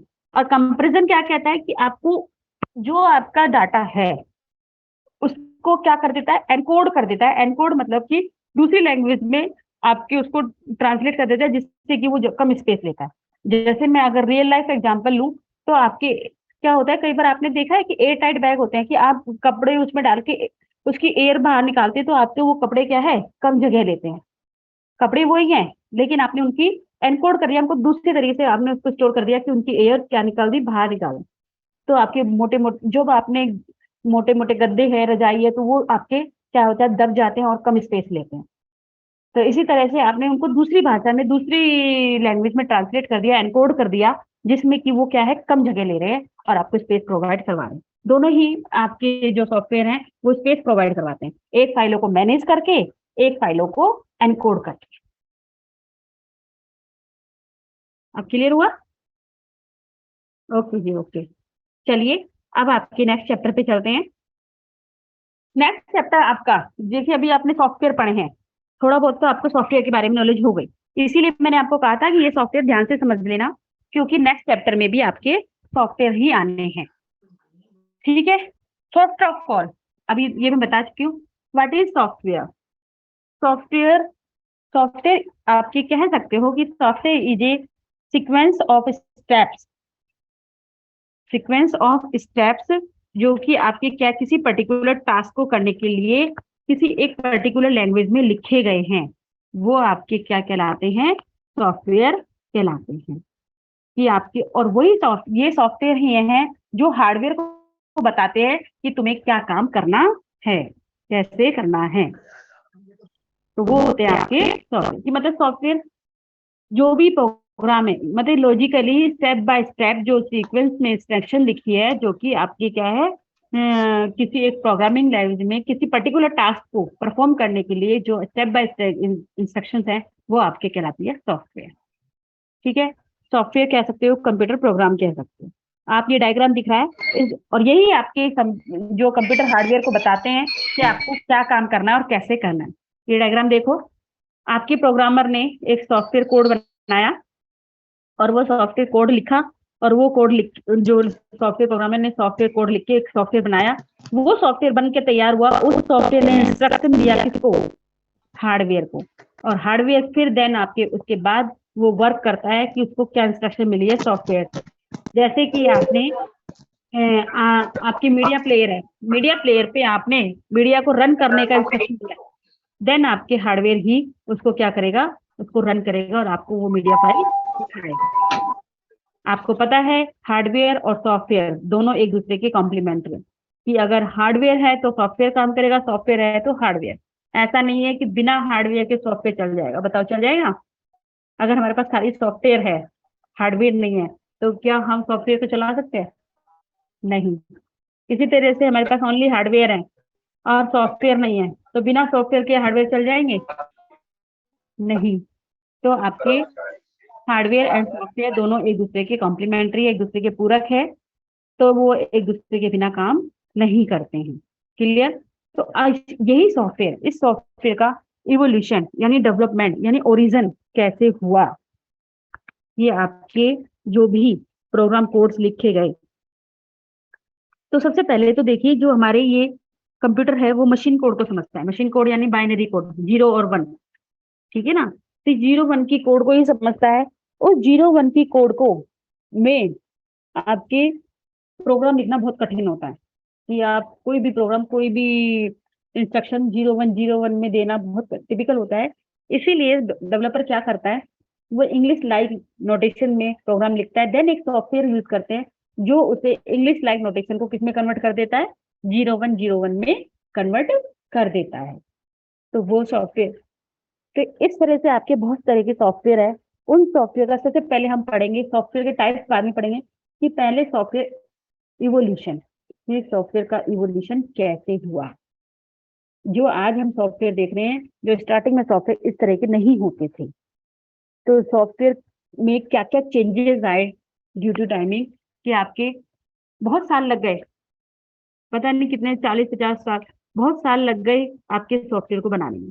तो सॉफ्टवेयर में टाइम टू टाइम क्या क्या चेंजेस आए, वो चेंजेस हम सारे यहाँ पे पढ़ेंगे। ठीक है, फर्स्ट ऑफ ऑल इस डायग्राम को अच्छे से समझ लो। अगर आपने ये डायग्राम को समझ लिया तो समझना आधा आधा तो आपको समझ में आ गया। ये आपके जो सॉफ्टवेयर डेवलपमेंट हुआ या सॉफ्टवेयर का इवोल्यूशन हुआ, वो आपके हम यहाँ पे कंसिडर करते हैं 4 एस्पेक्ट्स को। 4 एस्पेक्ट्स को लेके चलते हैं, 4 फीचर्स को लेके चलते हैं, कि 4 फीचर्स हैं जिनमें चेंजेस हुआ सॉफ्टवेयर के। ये सॉफ्टवेयर के आपके एस्पेक्ट्स हैं। पहला है आर्किटेक्चर, दूसरा है डिजाइन, तीसरा प्रोग्रामिंग लैंग्वेज, और चौथा है आपके लाइसेंस। आर्किटेक्चर मतलब उस सॉफ्टवेयर की क्या संरचना थी, कैसे वो कैसे मतलब व्यवस्थित थे, किस तरह की आर्किटेक्चर को यूज करते थे। सेकंड, उनको डिजाइन कैसे किया गया, उसमें कौन सी लैंग्वेज यूज की गई। देन आपके लाइसेंसिंग, ये लाइसेंसिंग मैं आपको बाद में पढ़ाऊंगी क्या है लाइसेंसिंग, कि लाइसेंस, अभी इस टर्म को रहने दो। इस लाइसेंस समझो, लाइसेंस मतलब पता है वैसे तो आपको, कि कि किसी भी सॉफ्टवेयर को यूज करने के लिए एक लीगल डॉक्यूमेंट है ना, इसको हम आगे पढ़ेंगे। तो आपके बाद में लाइसेंसिंग भी आई, ये नया कॉन्सेप्ट है, अभी आई है कि आपको किसी भी सॉफ्टवेयर को यूज करने के लिए आपको एक लीगल डॉक्यूमेंट लेना पड़ता है। अगर वो आपके पास है तो ही आप उसको क्या कर सकते हो, यूज कर सकते हो, अदरवाइज उस सॉफ्टवेयर को यूज नहीं कर सकते। तो इन चार एक्सपेक्ट पर या इन चार फीचर्स पर आपके सॉफ्टवेयर इवोल्यूशन क्लासिफाई है। इन चारों का ये आपके बताया है क्या क्या चेंजेस हुआ। आर्किटेक्चर में पहले मेन फ्रेम था, देन फाइल सर्वर, फिर क्लाइंट सर्वर, फिर इंटरनेट बेस्ड। उसके बाद सॉफ्टवेयर डिजाइन में क्या बताता है, पहले नॉन स्ट्रक्चर्ड, फिर structured, object oriented, component based, service based. ठीक है। उसके बाद लैंग्वेज, पहले प्रोसीजरल लैंग्वेज थी, उसके बाद object oriented language I. Software licensing क्या कहता है कि ट्रेडिशनल, ट्रांजेक्शन बेस्ड, रेंटल और टेक्नोलॉजी पार्टनरशिप। ये सारे आप यहाँ पे, अब मैं एक एक करके बता रही हूँ, ध्यान से सुनते जाना। पूरा क्लासिफिकेशन मैंने यहाँ समझा दिया है कि चार बेस पे है, आर्किटेक्चर पे, डिजाइन पे और प्रोग्रामिंग लैंग्वेज कौन सी यूज की गई, किस तरह से आपने सॉफ्टवेयर को खरीदा है कि उससे लाइसेंस लिया है, तो लाइसेंस के टाइप है। एक एक करके पढ़ते हैं। फर्स्ट है आपके आर्किटेक्चर। ठीक है। आर्किटेक्चर में पहले आता है मेन फ्रेम। देखिए इवोल्यूशन होता है तो आपके जो प्रीवियस स्टेज होती है उससे जब नेक्स्ट स्टेज डेवलप होती है तो उससे उसमें थोड़ा सा ही डिफरेंस होता है। जो पहली स्टेज है उससे नेक्स्ट स्टेज में थोड़ा डिफरेंस होता है। तो इसीलिए आप एक को कंटिन्यू पढ़ना कि क्या क्या डिफरेंस है। कि पहला मेन फ्रेम, ये है main frame architecture. Main frame architecture क्या कहता है कि इसमें जो भी कंप्यूटिंग थी उस कंप्यूटिंग में सारा कंट्रोल एक सेंटर होस्ट के पास था। सारा कंट्रोल आपके सेंट्रल में जो मेन फ्रेम सर्वर था उसके पास था कि डाटाबेस भी वही करता था, प्रोसेसिंग भी वही करता था, स्टोरेज भी वही करता था। केवल जो आपके क्लाइंट पे यूजर थे, यानी यूजर थे वो आपके क्या काम करते थे, ओनली इनपुट लेते थे, देन इसको भेज देते थे और सेंट्रल होस्ट को, यही प्रोसेस करता था, ये स्टोर करता था और ये प्रोसेस करके फिर ये यूजर को सेंड कर देते थे। बस यूजर का जो है, जो आपकी जिसमें आपकी जो आपकी रिक्वेस्ट होती थी वो सारी आपकी, ये डंप, एक तरह से डंप टर्मिनल माने जाते थे। डंप का मतलब कि इनको कोई काम नहीं आता था, ये कोई काम नहीं करते थे। केवल कौन करता था सारे काम, सेंट्रल होस्ट, यानी कि जो आपका मेन फ्रेम कंप्यूटर था वो करता है। प्रोसेसिंग करनी है तो ये करेगा, स्टोरेज करनी है तो ये करेगा, सारे आपके वर्क कौन करता था मेन फ्रेम में, सेंट्रल होस्ट। क्लियर। तो आपके सेंट्रल होस्ट ही सारे काम करता था। तो अब ये नेक्स्ट जनरेशन आई सॉफ्टवेयर एवोल्यूशन की, फाइल शेयरिंग आर्किटेक्चर। इसमें क्या हुआ, इसमें जो आपके ये डम टर्मिनल थे, जो ये आपके क्या है डम टर्मिनल थे, ये डम टर्मिनल आपकी क्या हो गए, स्मार्ट हो गए। अब आपके ये डम टर्मिनल क्या हो गए, स्मार्ट हो गए। ये अपना काम खुद करने लगे। क्या है, ये अपना काम क्या करने लगे, खुद करने लग गए। कि अपने आप प्रोसेस करते थे एप्लीकेशन लॉजिक अपने आप। लेकिन बस ये क्या करते थे, सेंट्रल फाइल सर्वर अब क्या काम करता था, केवल सेंट्रल फाइल से आपके रिसोर्सेज को शेयर करते थे। कि आप समझो कैसे कि यहाँ पे वर्क स्टेशन 1 2 3 तीन कंप्यूटर पे तीन एम्प्लॉय बैठे हैं, तीनों अपना अपना काम कर रहे हैं। अब उन्हें ये नहीं है कि किसी काम को करवाने के लिए उन्हें दूसरे के पास भेजना पड़ता है, नहीं, अब उसे दूसरे के पास नहीं भेजना पड़ता, वो अपना काम अपने आप कर रहा है, अपने आप स्टोर कर रहा है। लेकिन इस स्टेज पर क्या हुआ, जो आपके फाइल शेयरिंग पे मान लो ये तीनों कंप्यूटर रिसोर्सेज यानी कि एक्स्ट्रा सोर्सेज जो हमें चाहिए, जैसे कि आपके प्रिंटर है या फिर एक्सटर्नल डाटाबेस है। भाई इतने सारा डाटा उनके पास तो नहीं होगा ना, तो बड़ा डाटाबेस की सारा डाटा स्टोर कर सकें, तो एक्स्ट्रा डाटाबेस है। उनको डाटा को स्टोर करने के लिए या किसी डाटा का फाइल का प्रिंट आउट निकालने के लिए यहाँ पे सेंट्रलाइज्ड जो फाइल सर्वर है उसका यूज किया जाता है। समझ में आया। अगर वो प्रिंटिंग निकालनी है उसे किसी डॉक्यूमेंट की, देन वो सेंट्रलाइज्ड फाइल सर्वर के पास जाएगा और वो आपको प्रिंटिंग निकाल के देगा। अगर आपको आपका कोई डाटाबेस में स्टोर करना है, एक्स्ट्रा डाटा है, अगर उसे स्टोर करना है देन वो उसके पास जाएगा। अब ये स्मार्ट हो गए थे टर्मिनल, वो अपना काम अपने आप कर सकते थे। क्लियर हुआ? तो ये था फाइल शेयरिंग कि मतलब अपनी फाइल को क्या, अपनी फाइल में क्या है कि ये रिसोर्सेज है ये सब शेयर कर सकते हैं, इनके साथ शेयर कर सकते हैं। नेक्स्ट आया आपके क्लाइंट सर्वर आर्किटेक्चर। देखो क्लाइंट सर्वर जो आजकल जो चल रहा है आर्किटेक्चर, उसी में थोड़ा थोड़ा सा और आएगा। क्लाइंट सर्वर में आपके क्या है कि इसमें दो कंप्यूटर होते हैं, यानी दो कंपोनेंट होते हैं, दोनों एक में भी हो सकते हैं और दोनों अलग अलग भी हो सकते हैं। क्लाइंट कौन होता है? जो कि किसी भी सर्विस के लिए यानी किसी भी फैसिलिटी के लिए रिक्वेस्ट करता है, और सर्वर जो उस रिक्वेस्ट के अकॉर्डिंग या रिसोर्सेज को या सर्विस को प्रोवाइड करवाता है, वो होता है सर्वर। क्लियर? जैसे कि आप कोई भी गूगल पे सर्च करते हो, कोई भी चीज सर्च करी आपने, तो आप कौन हो गए? क्लाइंट, क्योंकि आपने गूगल को रिक्वेस्ट करी है कि मुझे ये चीज दो, बताओ, समझाओ, निकाल, सर्च करके दो। देन जब आपको गूगल ने उस चीज को प्रोवाइड करवा दिया तो वो हो गया सर्वर। क्लियर? जब कोई आपके किसी सर्विस के लिए या किसी रिसोर्सेज के लिए रिक्वेस्ट करता है, मांगता है, तो वो हो गया क्लाइंट, और जो उसको प्रोवाइड करवाता है वो हो गया आपके सर्वर, सर्विस को प्रोवाइड कराने वाला सर्वर। क्लियर? तो आपके उसके बाद आपकी क्या चला? Client server. ये आपके जो ये तीन तीन जो आपके टर्मिनल थे, वर्क स्टेशन थे, अब इनको क्या नाम दिया गया? क्लाइंट। और जो आपके सेंट्रलाइज में फाइल सर्वर था उसे नाम दिया गया फाइल सर्वर। क्लियर? सर्वर, तो क्लाइंट सर्वर आर्किटेक्चर। अब देखो क्लाइंट सर्वर आर्किटेक्चर भी आपके यहाँ पे इसका क्लासिफिकेशन किया गया है क्लाइंट सर्वर का।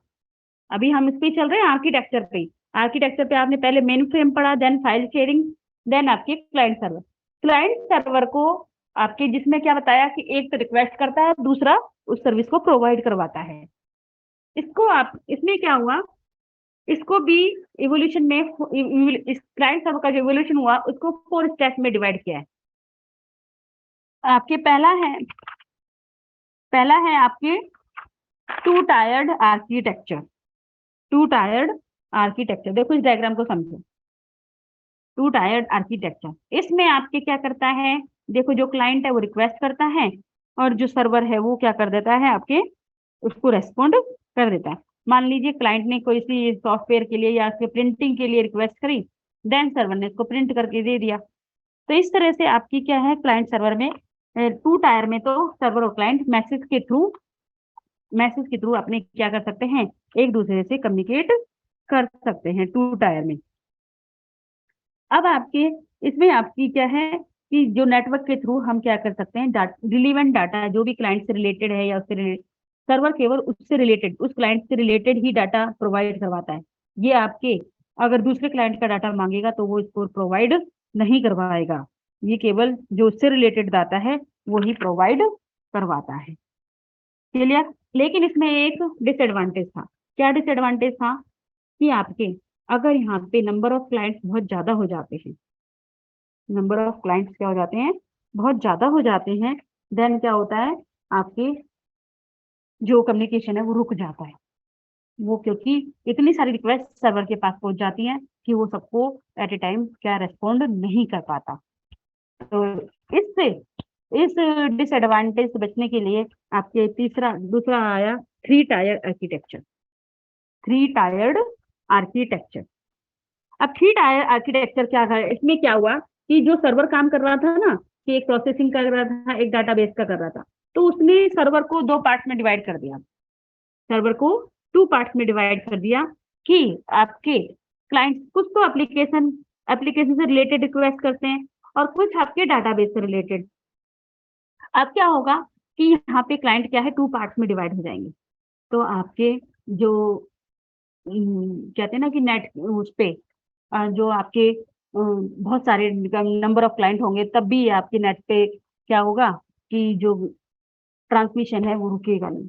क्यों? क्योंकि यहाँ पे एप्लीकेशन से सर्वर अपनी रिक्वेस्ट जो आई है उसको रेस्पॉन्ड करेगा और डाटाबेस के पास जो डाटाबेस से रिलेटेड आई है वो रेस्पॉन्ड करेगा। तो ये आपकी क्लाइंट सर्वर में थ्री टायर्ड आर्किटेक्चर की। अब ये सर्वर को क्या है, दोनों अलग अलग कर दिया, डाटाबेस का अलग सर्वर बना दिया, एप्लीकेशन का अलग सर्वर बना दिया।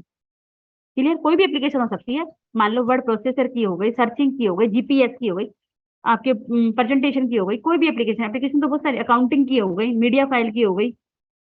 तो एप्लीकेशन से रिलेटेड कोई भी क्वेरी है, कोई भी रिक्वेस्ट है, तो क्लाइंट यहाँ जाएगा, और स्टोरेज से रिलेटेड कोई है तो वो यहाँ जाएगा। इस तरह से आपकी क्या है, हाँ, आपके मान लीजिए एक क्लाइंट ने कोई एप्लीकेशन, कोई रिक्वेस्ट करी है, तो एप्लीकेशन के पास है, दूसरा क्लाइंट भी उसी उसी को यूज करता है, तो आपके क्या है, इसे आपके डाटाबेस में जाना नहीं पड़ेगा, यहीं से एप्लीकेशन सर्वर उसको प्रोवाइड करवा देगा। इससे हमारा क्या है, टाइम भी बचता है और स्पेस भी बचता है। ठीक है, अब आपके इसके बाद आता है एंटायर। एंटायर, यहाँ पे क्या हुआ, एंटायर, यहाँ अभी तक क्या किया था हमने, थ्री टायर्ड में जितनी भी एप्लीकेशन थी एक सर्वर पे थी और डाटाबेस एक सर्वर पे था। अब हमने यहाँ क्या कर दिया, रिक्वायरमेंट के अकॉर्डिंग एप्लीकेशन को भी अलग अलग कर दिया। एप्लीकेशन को भी देखो, एप्लीकेशन 1, एप्लीकेशन 2 और एन। एन क्यों कह रहा है कि रिक्वायरमेंट के अकॉर्डिंग आप कितनी भी एप्लीकेशन टायर इसके अंदर जोड़ सकते हो। मान लीजिए यहाँ पे वर्ड से रिलेटेड प्रॉब्लम है, यहाँ एक्सेस से रिलेटेड है, वहाँ एक्सेस, वहाँ मीडिया से, वहाँ आप गेम से रिलेटेड, तो आप कितनी भी एप्लीकेशन लेयर इसमें ऐड करवा सकते हो। तो इसीलिए इसे क्या कहा, एंटायर आर्किटेक्चर, कि हर एक एप्लीकेशन के लिए अलग सर्वर बन जाए। तो क्लाइंट डिपेंड करता है कि वो आपके, उसकी रिक्वायरमेंट क्या है, उसकी रिक्वेस्ट क्या है, जो रिक्वेस्ट होती है वो उसी एप्लीकेशन सर्वर पर पहुंचता है, बाकी सब अलग एप्लीकेशन सर्वर पर। तो इस तरह से जो हमारे मतलब आपकी एप्लीकेशन को डिवाइड कर दिया है, एप्लीकेशन को क्या कर दिया, डिवाइड, तो ये सारे अलग है। इसको एग्जांपल के तौर पे समझे, अभी तक सब सारे काम कौन कर रहा था, एक कंप्यूटर कर रहा था। देन हमने क्या कर दिया, कि हमने कंप्यूटर अलग कर दिया और मेमोरी अलग कर दी, कि अब जो कंप्यूटर पे काम करेगा कंप्यूटर करेगा, मेमोरी अलग कर दी। देन मेमोरी अलग है, लेकिन कंप्यूटर में भी जो जो काम हो रहे हैं उनको अलग, कि भाई एक कंप्यूटर खाली क्या करेगा, मीडिया से रिलेटेड काम करेगा, एक कंप्यूटर खाली एक्सेल से रिलेटेड काम करेगा, एक कंप्यूटर खाली किससे रिलेटेड काम करेगा, एमएस वर्ड से रिलेटेड। तो इस तरह सारे कंप्यूटर अलग अलग फंक्शन करते हैं, और क्लाइंट जिससे भी रिक्वेस्ट करता है वो उसी पर डायरेक्ट पहुंच जाता है। इस तरह से जो आपके नेटवर्क में जो आपकी प्रॉब्लम आ रही थी कि बहुत सारे क्लाइंट्स एक साथ आपके जब रिक्वेस्ट करते हैं तो वो रेस्पॉन्ड नहीं कर पाते, वो वाली प्रॉब्लम यहाँ पर सॉल्व हो जाती है। क्लियर? तो इस तरह से ये था आपके क्लाइंट सर्वर के टाइप। क्लाइंट सर्वर में भी टाइप थे, क्लाइंट और सर्वर तो पता था, क्लाइंट जो रिक्वेस्ट करता है, सर्वर जो सर्विस प्रोवाइड करा। तो यहाँ पे सर्वर को क्या कर दिया, डिवाइड करते चले गए। पहले सर्वर एक था, फिर 2 पार्ट में डिवाइड हुआ, फिर 3 में डिवाइड हुआ, फिर n नंबर ऑफ सर्वर में डिवाइड हो गया। हाँ जी, अब एक और आता है कि इंटरनेट बेस्ड आर्किटेक्चर, लास्ट है आपके इसमें, फिर आर्किटेक्चर का खत्म हो जाता है। इंटरनेट बेस्ड आर्किटेक्चर, इसमें क्या होता है, अभी तक तो आपके 4-5 कंप्यूटर जुड़े हुए थे, 4-5 कंप्यूटर ही जुड़े हुए थे। अब क्या हुआ, अब आपके नेटवर्क से बहुत सारे कंप्यूटर क्या हो गए, उससे कनेक्ट हो गए।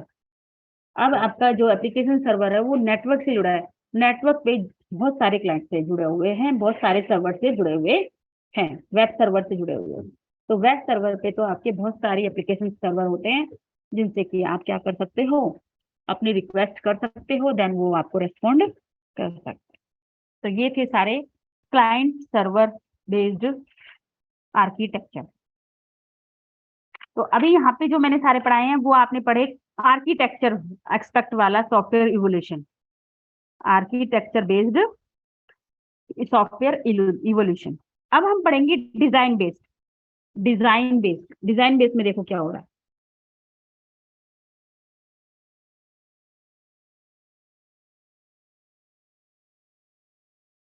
ब्लैंक बॉक्स बेटा आपको यही बता रहा है कि जितने भी एप्लीकेशन सर्वर और आगे भी हो सकते हैं।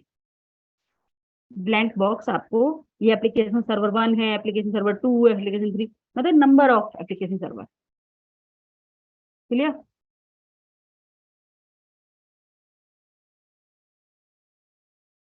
बेटा मैं बता देती हूँ, लेकिन यहाँ पे है यूज नहीं हो रही। HTTP की है हाइपर टेक्स्ट ट्रांसफर प्रोटोकॉल। ये मतलब कि जो वेब है, हाइपर टेक्स्ट ट्रांसफर प्रोटोकॉल, बस आप इतना याद कर लो, इसकी फुल फॉर्म याद करने की जरूरत नहीं है। कि जब आप नेट पर, इंटरनेट पर आप कोई रिक्वेस्ट सेंड करते हो, तो आपको ये प्रोटोकॉल रूल फॉलो करने पड़ते हैं। प्रोटोकॉल मतलब रूल, कि हाइपर टेक्स्ट। तो ये आपके अभी नहीं पढ़ोगे, आप आगे पढ़ोगे। बस इतना याद रखो कि जब भी आप इंटरनेट पर कम्युनिकेशन करते हो, तो आपको HTTP की नीड होती है। आपने देखा है जब आप कोई भी साइट खोलते हो तो उसमें सबसे पहले HTTP लिखा होता है। ठीक है, बस केवल यहाँ याद रख लो कि HTTP, जब नेट पे आप कोई रिक्वेस्ट करते हो तो आपको HTTP रूल फॉलो करना। फुल फॉर्म याद करने की जरूरत नहीं है। चलिए आगे डिजाइन बेस आ जाते हैं। ये सॉफ्टवेयर का, हाँ, एक टर्म आती है क्लाउड कंप्यूटिंग। क्लाउड कंप्यूटिंग क्या है, कभी कभी शॉर्ट नोट में आ जाती है। ठीक है, तो ये क्या होती है? सिंपल सा अगर हम मैम ये तो जॉब भी है ना? है बेटा, मैम ये जॉब है ना एक? जो बेटा उस पे जो काम कर रहे हैं, क्लाउड कंप्यूटिंग पे जो काम कर रहे हैं, वो जॉब हो गई, सर्विस हो गई। उसको नाम दे दिया क्लाउड कंप्यूटिंग सर्विस। ठीक है, तो लेकिन क्लाउड कंप्यूटिंग का रियल वर्ड का मतलब क्या है? क्लाउड कंप्यूटिंग, क्लाउड कंप्यूटिंग आपके एक टेक्नोलॉजी है, आपके एक टेक्नोलॉजी है, जिसमें आपके ये जो है एक तरह का बिजनेस है। इसमें आपके क्या करते हैं, जो सॉफ्टवेयर है या जो सर्विस है, वो आपकी ऑन डिमांड प्रोवाइड करवाई जाती है। ऐसा नहीं कि हमेशा आपके, जब आप उसकी डिमांड करते हो तब उसको आपको क्या करी जाती है, प्रोवाइड करवाई जाती है। जैसे कि आपके, उसके लिए आपको लाइसेंस लेना पड़ता है। बिना लाइसेंस के आप उस सॉफ्टवेयर को कि ना तो उसकी कॉपी कर सकते हो, ना ही उसे आगे डिस्ट्रीब्यूट कर सकते हो। क्लाइंट सर्वर आर्किटेक्चर पे यदि आपको कोई सॉफ्टवेयर की जरूरत है, तो अब उस सॉफ्टवेयर को क्या करना पड़ेगा, आपको एक तरह से परचेज करना पड़ेगा। तो जब आपकी ये ऑन डिमांड सर्विस प्रोवाइड करवाते हैं, जो वो आती है आपकी क्लाउड कंप्यूटिंग, कि आपको किसी सॉफ्टवेयर की नीड है, तो आपने उसे क्या लिया, आपने उसे परचेज किया या उसका लाइसेंस लिया, देन ही आप उसकी कॉपी कर सकते हो और उसको डिस्ट्रीब्यूट कर सकते हो। लाइसेंस भी है आपके कि वो आप कॉपी कर सकते हो या नहीं कर सकते हो, और उसको आगे डिस्ट्रीब्यूट कर सकते हो या नहीं कर सकते हो। इसके एग्जाम्पल आपने कि आपकी जैसे गूगल ड्राइव है, गूगल फोटो है, कुछ अनपेड भी है, कुछ पेड है, कुछ तो ये आपके क्या है, आपकी मतलब कि आपको प्रोवाइड करवाई जाती है ये फैसिलिटी, कि आप इसको यूज में ले सकते हो।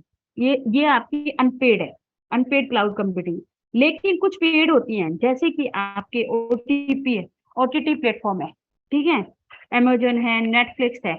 आप इनका अगर यूज करना चाहते हो तो आपको इसका लाइसेंस लेना पड़ेगा, उसके लिए आपको सब्सक्रिप्शन लेना पड़ेगा, और सब्सक्रिप्शन लेने के लिए आपको कुछ ना कुछ पे करना पड़ेगा। ठीक है, तो जो आपके आजकल जो क्लाउड प्रोवाइडर हैं, उसमें आपके IBM है, गूगल है, एप्पल है, ये सब आपको क्लाउड प्रोवाइड करवाते हैं। क्लियर, इतना ही आता है इसमें क्लाउड, बस क्लाउड कंप्यूटिंग का कभी कभी आ जाता है तो शॉर्ट नोट, कि ऑन डिमांड सर्विस, ये जब आपकी डिमांड होती है, जब आपको यूज होती है, रिक्वायर होती है, तब आपको सर्विस प्रोवाइड करवाई जाती है, और इसके लिए हमें लाइसेंस लेना पड़ता है। अगर अगर बिना लाइसेंस के हम इसकी कॉपी नहीं कर सकते, इसे आगे डिस्ट्रीब्यूट नहीं कर सकते। और इस क्लाउड प्रोवाइडर कौन कौन है, एप्पल है, IBM है, गूगल है, ये सब आपके क्लाउड, और इसका example Google photo, Google drive, और आपके सारे OTT प्लेटफॉर्म सब किसमें आते हैं, क्लाउड कंप्यूटिंग में। क्लियर, की फीचर्स क्लाउड कंप्यूटिंग के आपकी क्या क्या है, देखो, ये स्केलेबिलिटी है, सेल्फ सर्विस है, पर पे पर यूजेस, कि आप कितना यूज करना चाहते हो उसके हिसाब से पे कर सकते हो। और आपके ऑन डिमांड सॉफ्टवेयर है, कि आप जब भी डिमांड करोगे तब, जैसे कि आपने केवल 1 महीने के लिए यूज करना है, तो आप उसके अकॉर्डिंग सब्सक्रिप्शन लेते हैं ना, जैसे हमें 1 महीने का चाहिए, 3 महीने का चाहिए, या साल भर का हो गया। तो जितनी रिक्वायरमेंट है, जब आपको रिक्वायरमेंट है तब उस सॉफ्टवेयर को यूज कर सकते हो, तब उस मतलब की सर्विस को आप यूज कर सकते हो, तो वो होती है आपकी क्लाउड कंप्यूटिंग। क्लियर, मैम इस सॉफ्टवेयर से होता क्या है? हाँ जी, सॉफ्टवेयर से होता क्या है? किससे? इस सॉफ्टवेयर से होता क्या है? बेटा मुझे वर्ड नहीं समझ में आ रहा, बोल क्या रहे हो? मैम इस क्लाउड कंप्यूटिंग वाले सॉफ्टवेयर से होता क्या है? बेटा ये होता है कि जैसे अभी है ना, गूगल ड्राइव है, गूगल फोटो, एक्स्ट्रा स्टोरेज है, आपके फोन में लिमिटेड ही फोटो स्टोर हो सकती है, लेकिन गूगल फोटो जो ऑप्शन है, जो सॉफ्टवेयर है, उसको अगर यूज करते हैं वो अनपेड है, उसके लिए कोई पे नहीं होता, बस आप इसको क्या करो, इंस्टॉल कर लो अपने फोन में। तो आप वहाँ उसका यूज करके क्या कर सकते हो, एक्स्ट्रा स्टोरेज यूज कर सकते हो। ऐसे ही आपके अमेजोन नेटफ्लिक्स है, उस पर आपने अगर सब्सक्रिप्शन लेते हो तभी उसका यूज कर पाते हो, और उस पर आप जो भी सीरीज है, मूवीज है, जो भी सीरियल्स है, वो उनको देख सकते हो। लेकिन टाइम बीइंग होता है, ऑन डिमांड। जब आप, ये नहीं है कि हर लैपटॉप पे हर कंप्यूटर पे चल रहा है, नो। जिसको रिक्वायरमेंट है वो उसको पे करे, वो उसको लाइसेंस ले, उसका सब्सक्रिप्शन ले। और जब तक इनका लाइसेंस नहीं लेते तब तक आप उसे ना तो डिस्ट्रीब्यूट कर सकते हो, ना ही कॉपी कर सकते हो।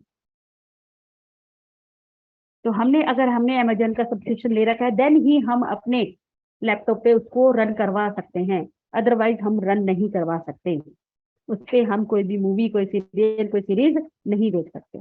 पहली बात तो ये हो गई। दूसरी कि आपके क्या है, आपकी रिक्वायरमेंट, जब आपको रिक्वायर है, अगर डिमांड है आपको, तभी आपको ये मिलेगी, अदरवाइज आपको ये नहीं मिलेगी।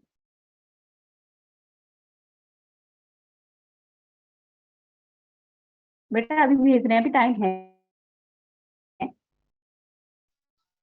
ठीक है। मैम जैसे हमने इस पे अपलोड कर दिया डाटा, हमने इसे खरीद के हमने इस पे डाटा अपलोड कर दिया किस अपना, पे? देन इसी ऐप पे, हाँ और देन अगर इसका सब्सक्रिप्शन खत्म होने के बाद वो डाटा हमें मिलेगा या नहीं? बेटा, ये जो होते हैं ना, इसमें आप अगर डाटाबेस आप ले रहे हो तो वो अगर, वो डिपेंड करता है उसकी क्या फैसिलिटी है। अगर वो फैसिलिटी ऐसी होगी तो क्या होगा कि उस टाइम बिंग तक आपको डाटा जो आपने स्टोर किया वो आपको मिलेगा, उसके बाद जो स्टोर करोगे वो नहीं मिलेगा।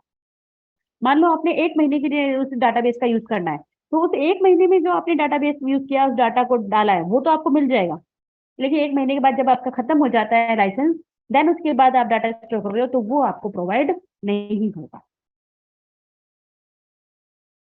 Okay ma'am. ठीक, चलिए आगे हैं। मैम हाँ जी। मैम अगर हम किसी क्या कहते हैं सॉफ्टवेयर का क्रैक वर्जन यूज करते हैं हाँ जी, तो उसमें कुछ इफेक्ट होता है? सॉरी किसका यूज करते हैं? क्रैक वर्जन मतलब इनलीगल तरीके से डाउनलोड करना, हाँ जैसे जी, हम अपनी विंडोज को डाउनलोड करते हैं, हाँ हाँ। तो क्या उसमें कुछ कंपनीज पे इफेक्ट पड़ता है? बेटा पहली बात तो है ना, आप जो भी डाउनलोड करते हो ना, तो वो ओरिजिनल नहीं होंगे। एक तो उसकी मतलब कि कुछ कहते हैं ना कि हम डुप्लीकेट्स होंगे, वो ओरिजिनल आपको डाउनलोड करने की परमिशन ही नहीं देगा। या तो उसके डुप्लीकेट्स होंगे या कुछ ना कुछ आपकी ऐसी आपसे मांगेगा। मैम जैसे एंटीवायरस होता है, वो डुप्लीकेट वाला चलता ही नहीं है। हाँ नहीं चलता ना, तो यही तो, आप ओरिजिनल उसका यूज करोगे, आप उसको पे करोगे उसके लिए, तो आपको वर्क करेगा वो। और कुछ कुछ क्लाउड कंप्यूटिंग ऐसी होती है जो फ्री ऑफ कॉस्ट है, जिसमें नहीं लगती, जैसे गूगल फोटो बताओ हमें कहाँ पे करना पड़ रहा है? गूगल ड्राइव, हमारे सारे फोन नंबर गूगल ड्राइव पे सेव हो जाते हैं, बताओ उसके लिए हमें कहाँ मैम ये पे पेड करना होता पड़? है गूगल फोटो मैम। बेटा अगर तुम एक लिमिटेड है, अगर वहां तक है तो फ्री है, उसके बाद अगर ज्यादा जैसे हम लोगे तो 15 पे है। जीबी से अपर Yes, हाँ ma'am. हाँ 15 हाँ, GB पे we करना can पड़ेगा। use. यस। अगर आपके उसकी लिमिट है, वहां तक फ्री है, देन उसके बाद यूज करना चाहोगे तो आपको पे करना पड़ेगा, ठीक है ना? तो वहां आपने डिमांड कर दी कि उससे ज्यादा चाहिए, तो भाई कुछ मार्केटिंग पॉलिसी भी होती है ना।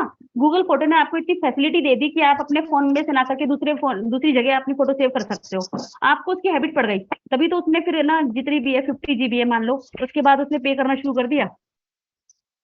ये एक मार्केटिंग पॉलिसी होती है कि आपको उसकी हैबिट डलवा दी है, देन अब आपको उसको यूज करना है तो पे करो। क्लियर? आगे चलिए चलिए अब। हाँ जी, अब उसके बाद आते हैं आपके design design expect. Design expect क्या कहते हैं? डिजाइन एक्सपेक्ट के अकॉर्डिंग आपके सॉफ्टवेयर कैसे इवोल्यूट हुआ। तो डिजाइन में आपके पहला था नॉन स्ट्रक्चर डिजाइन पैराडाइम। हाँ जी, डिजाइन में आपके देखो नॉन स्ट्रक्चर डिजाइन क्या कहता है कि इसमें कोई भी फंक्शन, कोई भी प्रोग्राम बनता है, कोई भी सॉफ्टवेयर बनता है तो वो स्टेप बाय स्टेप बनता है। पहले first step, then second, then third, then fourth, कि आपके इसमें स्टेप बाय स्टेप काम करते हैं सिक्वेंसली, एक ऑर्डर में आपके स्टेटमेंट लिखा जाता है और हर एक लाइन में एक ही स्टेटमेंट होता है, एक लाइन में दो स्टेटमेंट नहीं होंगे। देखो आपके स्टेप 1, स्टेप 2, स्टेप 3, स्टेप 4, एक लाइन में एक स्टेटमेंट है और आपके एक सीक्वेंस में काम हो रहा है। और एक खास बात और इस वाली लैंग्वेज की, इस डिजाइन की, कि इसमें हर लाइन को लेबल किया गया है कि ये लाइन फर्स्ट है, ये लाइन सेकंड है, ये थर्ड है, फोर्थ है, जो भी है हर लाइन के आगे उसका लाइन नंबर लिखा गया है। किस लिए?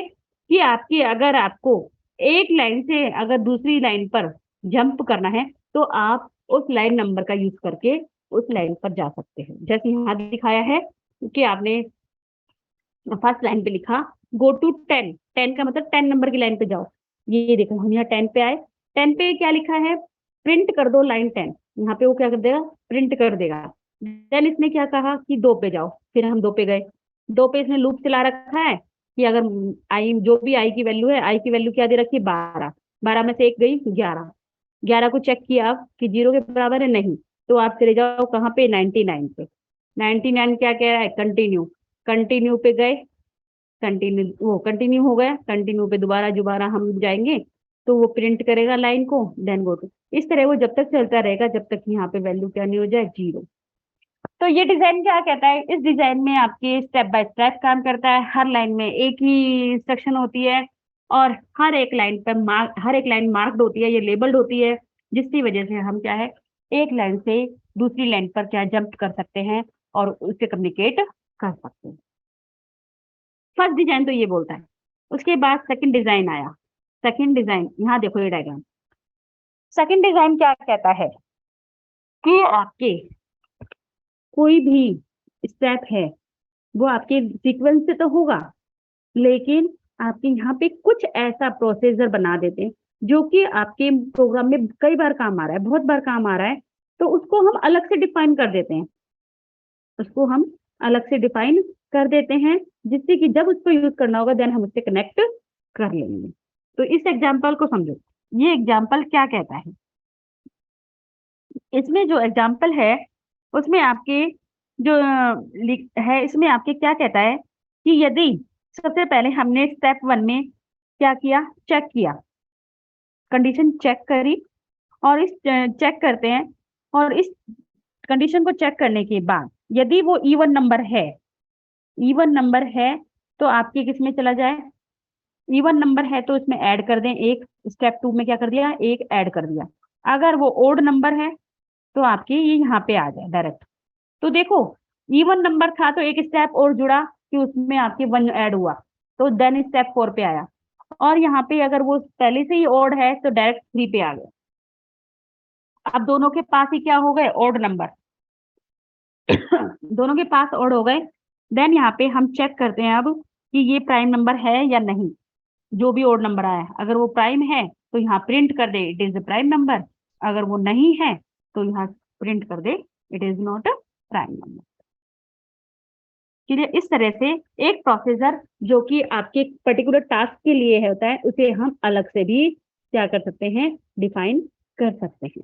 तो ये आपके कहलाता है मॉड्यूलर या स्ट्रक्चर डायग्राम, मॉड्यूलर या स्ट्रक्चर डायग्राम डिजाइन। ये इसका देखो कोडिंग लिखी हुई है कि हमने चेक किया, अगर वो प्राइम नंबर है तो उस पर चला जाए, अदरवाइज प्रिंट कर दे, नहीं तो नहीं कर। 3 और 4 दोनों ही स्टेप आपके सेम है, दोनों ही क्या कर रहे हैं, प्रोसीजर को क्या कर रहे हैं, कॉल कर रहे हैं। देखो ये भी 4 नंबर को कर रहा है, प्रोसीजर को कॉल कर रहा है, और 4 वाला भी प्रोसीजर को कॉल कर रहा है, और प्रोसीजर अलग से बना हुआ है। कुछ भी हो सकता है, ये तो मैंने एक एग्जांपल दिया है। आप मान लो कंडीशन डाली ईयर, लीप ईयर देखना चाहते हो, हमने डिवाइड कर दिया, यहाँ चेक किया, चेक कर ले, यहाँ पे ये कंडीशन नहीं आएगी, सिंपल चेक करो, या फिर कुछ जो जहाँ पे अलग प्रोसेस की जरूरत पड़ती है वहां उस प्रोसेस को अलग से मेंशन कर देते हैं। हाँ जी, उसके बाद आपके object oriented design paradigm. Object oriented क्या कहता है? अभी तो हमने एक अलग से मॉड्यूल बनाया था जो अलग से एक काम कर रहा था। इसमें आपके क्या अलग से काम कर रहा था? ये पूछ रहा था कि ये प्रोसेसर ये काम कर रहा था कि ये प्राइम नंबर है या नहीं है। ठीक है। अब लेकिन ये क्या कहता है, अब हमारे जो सॉफ्टवेयर डिजाइन में हमारी जो भी प्रॉब्लम है, जो भी हमारी प्रॉब्लम है उसको और कंपार्टमेंटलाइज मतलब उसको और डिवाइड किया गया, और डिवाइड कर दिया गया, और डिवाइड करके उसे अब मॉड्यूल से क्या बनाया? ऑब्जेक्ट। अभी तो बनाया था मॉड्यूल अलग से, अब हमने बनाया ऑब्जेक्ट। ऑब्जेक्ट क्या कहता है? ऑब्जेक्ट कहता है कि ये रियल वर्ल्ड एंटिटी है, कि इसके अपना स्टेट, अपना बिहेवियर, अपने फंक्शन, अपने डाटा होता है। ये देखो, मैंने एक इसके स्कूल नाम का ऑब्जेक्ट बना दिया, एक स्टूडेंट नाम का ऑब्जेक्ट। तो आपकी इसकी खुद की स्कूल की प्रॉपर्टी होगी और खुद का ही मेथड होगा, ये खुद ही फंक्शन कर लेगा। और ऐसे स्टूडेंट की भी खुद की प्रॉपर्टी होगी, खुद के मेथड होंगे। ऐसे ही जितनी प्रॉब्लम होगी, जितनी एंटिटी होगी, सब अपनी अपनी करेंगी। और यदि हमें इनसे कम्युनिकेट करना है तो आप किसके मैसेज के थ्रू इनसे इंटरेक्ट कर सकते हो। स्टूडेंट ने पूछा, स्कूल ने पूछा स्टूडेंट से व्हाट इज योर एड्रेस, तो आपके स्टूडेंट ने अपना एड्रेस रिटर्न कर दिया। लेकिन आपके क्या है, ये आपके जो क्लाइंट, तो इस तरह से ये इसको जो फंक्शन करना है अपना, वो अपना करेगा, अपनी प्रॉपर्टी स्टूडेंट की और स्कूल की अपनी। यहाँ पे अब अलग अलग प्रॉब्लम की अपनी अलग अलग क्या होती है, फंक्शंस होते हैं, अलग अलग प्रॉपर्टी होती है। तो इसमें आपके इसके क्या एडवांटेज है कि इसमें डाटा सिक्योर रहता है। इसमें डाटा सिक्योर कैसे सिक्योर रहता है? क्योंकि खाली स्कूल केवल अपनी प्रॉपर्टी, अपने फंक्शन खुद ही करेगा, कोई और नहीं करेगा एक्सेस। इस तरह से वो आपके क्या है, आपके डाटा सिक्योर हो जाएंगे। ऑब्जेक्ट के बाद आता है कंपोनेंट। ऑब्जेक्ट के बाद अब आ गया कंपोनेंट। भाई कंपोनेंट आ गया। कंपोनेंट बेस्ड पे आपके जो ऑब्जेक्ट ओरिएंटेड था उसको और ज्यादा छोटे पार्ट्स में डिवाइड कर दिया। प्रॉब्लम जो भी आपकी प्रॉब्लम थी उसको और छोटे पार्ट्स में डिवाइड करके आपको क्या किया गया, प्रॉब्लम को छोटे छोटे पार्ट को पहले अपने अलग से सॉल्यूशन किया गया। जब दो अलग अलग सॉल्यूशन हो गया देन उनको मर्ज कर दिया। कंपोनेंट यानी कि सबसे smaller part of a problem, smaller part of a problem. Smaller part में अब इसमें क्या है कि अपने आप जो स्मॉलर पार्ट हैं पहले वो अपने आप क्या करते हैं, अपने आप को फंक्शन एक्सेस करते हैं। अगर वो सही से फंक्शन कर रहे हैं देन उनको क्या कर देते हैं, मर्ज कर देते हैं। ठीक है। फिर उसके बाद आया सर्विस ओरिएंटेड। सर्विस ओरिएंटेड में ये वही क्लाइंट सर्वर वाला है, एक सर्विस प्रोवाइड करवाता है, एक आपकी सर्विस रिसीव करवाता है।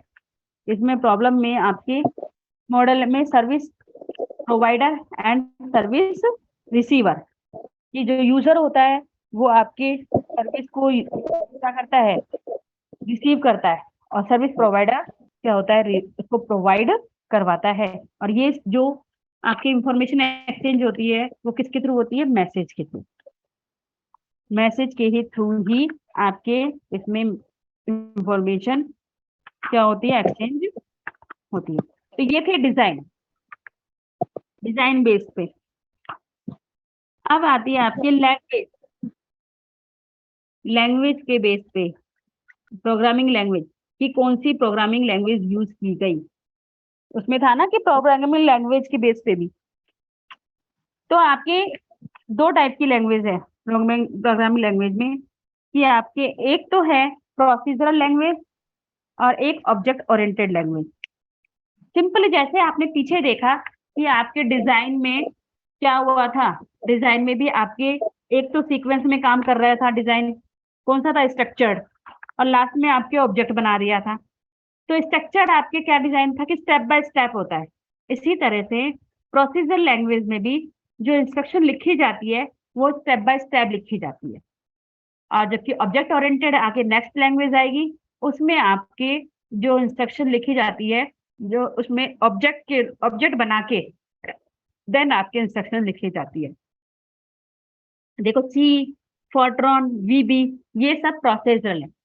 सी लैंग्वेज में हम देखो एक एक इंस्ट्रक्शन एक एक लाइन में लिखते हैं, और उसी में ही आपके लाइन नंबर भी इंक्लूड होता है। तो देखो यहाँ पे एक एग्जांपल दिया है प्रोसीजरल लैंग्वेज का, कि अगर हमें देखो किसी भी कोई इंफॉर्मेशन चाहिए, कोई रिकॉर्ड है कि आपके कार की इंफॉर्मेशन चाहिए और ट्रक की इंफॉर्मेशन चाहिए, तो उसके लिए देखो कुछ इंफॉर्मेशन होती है जो हमें चाहिए, कलर क्या है, इंजन क्या है, ट्रांसमिशन का टाइप क्या है, नंबर ऑफ डॉट क्या है, कैसे बना। तो आपकी जो इंफॉर्मेशन कुछ ऐसी है जो कि आपके सिमिलर होंगी और कुछ डिफरेंट होंगी। तो सिमिलर कौन कौन सी हो सकती है? कलर सिमिलर हो सकता है, इंजन का साइज, दोनों में इंजन होते हैं, ट्रांसमिशन टाइप दोनों में सेम हो सकता है कि भाई ये आपके टू व्हीलर है, ये फोर व्हीलर है, वो भी फोर व्हीलर, और आपकी इंजन का साइज छोटा है बड़ा है, तो इस तरह। लेकिन कैब साइज, कैब यानी कि केबिन साइज, और टॉइनिंग कैपेसिटी, ये दोनों ट्रक में होंगी, कार में नहीं। कार में टॉइनिंग नहीं होती, सीटर होती है कार, कि 4 सीटर है, 5 सीटर है, मेक किस कंपनी ने बनाई है, तो वो सेम हो सकती है। तो जो सेम है वो चीजें हम देखो बाहर पहले ही लिख दी, और उसके बाद एक प्रोग्राम लिखा, ये सी का प्रोग्राम है, आपको समझ में नहीं आएगा, बस थोड़ा सा मैं समझा दे रही हूँ कि आपके जो कॉमन चीजें हैं वो हम बाहर लिखते हैं, जो अलग है वो अलग अलग मॉडल में लिख दे अलग, कि रिक्वेस्ट फॉर कार, अगर कार से रिलेटेड इंफॉर्मेशन चाहिए तो हम कार नाम के प्रोसीजर पे जाते हैं, वो बताया था ना, अलग से प्रोसीजर बना होता है। और ट्रक से रिलेटेड इंफॉर्मेशन चाहिए तो ट्रक के प्रोसीजर पे जाते हैं। ये आ गया कार का प्रोसीजर। कार का प्रोसीजर क्या पूछता है, क्या कहता है, वेयर नंबर ऑफ डोर्स, कि इसमें कितने डोर्स हैं, एक कार में कितने डोर्स होते हैं, 4, तो उससे वो बाकी और ऊपर की सेम हो। इसलिए ट्रक के प्रोसीजर में कैबिन का साइज और टर्न कैपेसिटी बता रहा है, तो एक सीक्वेंस में है। तो यहाँ पे क्या है आपके, एक सीक्वेंस में काम हुआ है कि पहले कॉमन बता दी, देन कंडीशन डाल दी। अगर कार के बारे में पूछ रहे हो तो कार वाले प्रोसेसर पे जाओ, अगर ट्रक के बारे में चाहिए तो ट्रक के प्रोसेसर पे जाओ। तो मतलब एक सीक्वेंस में काम हो रहा है इस टाइम, तो वो है आपके प्रोसीजर। और ऑब्जेक्ट ओरिएंटेड क्या कहती है कि ऑब्जेक्ट बनाओ, उसमें हम ऑब्जेक्ट बना देते हैं और देन हम उसमें प्रोग्रामिंग करते हैं, object oriented programming. Object oriented programming, इसमें जो आपके कॉन्सेप्ट है कि उसमें ऑब्जेक्ट बना के आप क्या करते हो, प्रोग्रामिंग को लिखते हो। इसके 4 फीचर हैं जो कि एक ऑब्जेक्ट प्रोग्रामिंग लैंग्वेज के होते हैं, जो हमको प्रोवाइड करवाते हैं फीचर। एनकैप्सुलेशन, इनहेरिटेंस, पॉलीमॉर्फिज्म, 3 ही है कि यहाँ पे, चलो यहाँ 3 ही है। एनकैप्सुलेशन, क्यों मैंने बताया जैसे स्टूडेंट का अलग बन गया और स्कूल का अलग बन गया, तो इससे एनकैप्सुलेशन का मतलब क्या है कि वो आपकी जो इंफॉर्मेशन है उसको क्या करता है, हाइड करके रखता है, वो सबको नहीं दिखाता है। जिसको जरूरत होती है, जो उसकी रिक्वेस्ट करता है, उसी को इंफॉर्मेशन मिलती है। एनकैप्सुलेट, इसको हाइड करके रखता है, रैप करके रखता है।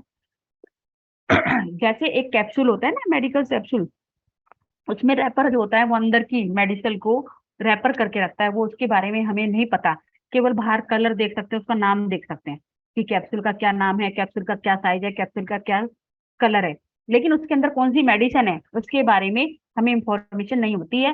तो ये आपके जो मैकेनिज्म है एनकैप्सुलेशन, वो आपको प्रोटेक्टिव रैपर क्रिएट करती है कि आपकी जो ऑब्जेक्ट की डिटेल है वो किसी को ना पता चले। दूसरा इनहेरिटेंस, ऑब्जेक्ट ओरिएंटेड लैंग्वेज में इनहेरिटेंस की फैसिलिटी होती है। इनहेरिटेंस की मतलब कि आपके पेरेंट क्लास से, आपके जो चाइल्ड क्लास है वो आपके पेरेंट क्लास से कुछ फैसिलिटी या कुछ फीचर क्या कर सकती है, इनहेरिट कर सकती है, ला सकती है। जैसे कि आपके भाई होता है ना कि पेरेंट्स से चाइल्ड में कुछ फीचर्स पेरेंट्स के आ जाते हैं, खुद कुछ फीचर्स उसके खुद के होते हैं। इसी तरह से इसमें भी ऑब्जेक्ट बनाते हैं, जब एक ऑब्जेक्ट दूसरे ऑब्जेक्ट से कुछ फीचर्स क्या कर सकता है, इनहेरिट कर सकता है। पॉलीमॉर्फिज्म, पॉलीमॉर्फिज्म क्या कहता है, हाँ जी हाँ जी मैम, प्लीज लिंक प्रोवाइड करवा दो अटेंडेंस का। Hello ma'am, hello, yes ma'am, after class भेजूंगी मैम, ठीक है। Okay okay. हाँ जी। तो आपके देखिए जो इनहेरिटेंस और पॉलीमॉर्फिज्म, पॉली मतलब मैनी, मॉर्फिज्म मतलब बिहेवियर। कि जो एक ही ऑब्जेक्ट या एक ही एलिमेंट आपको मैनी टाइप से बिहेव कर सके, तो ऐसी फैसिलिटी भी कौन देता है? आपके ऑब्जेक्ट।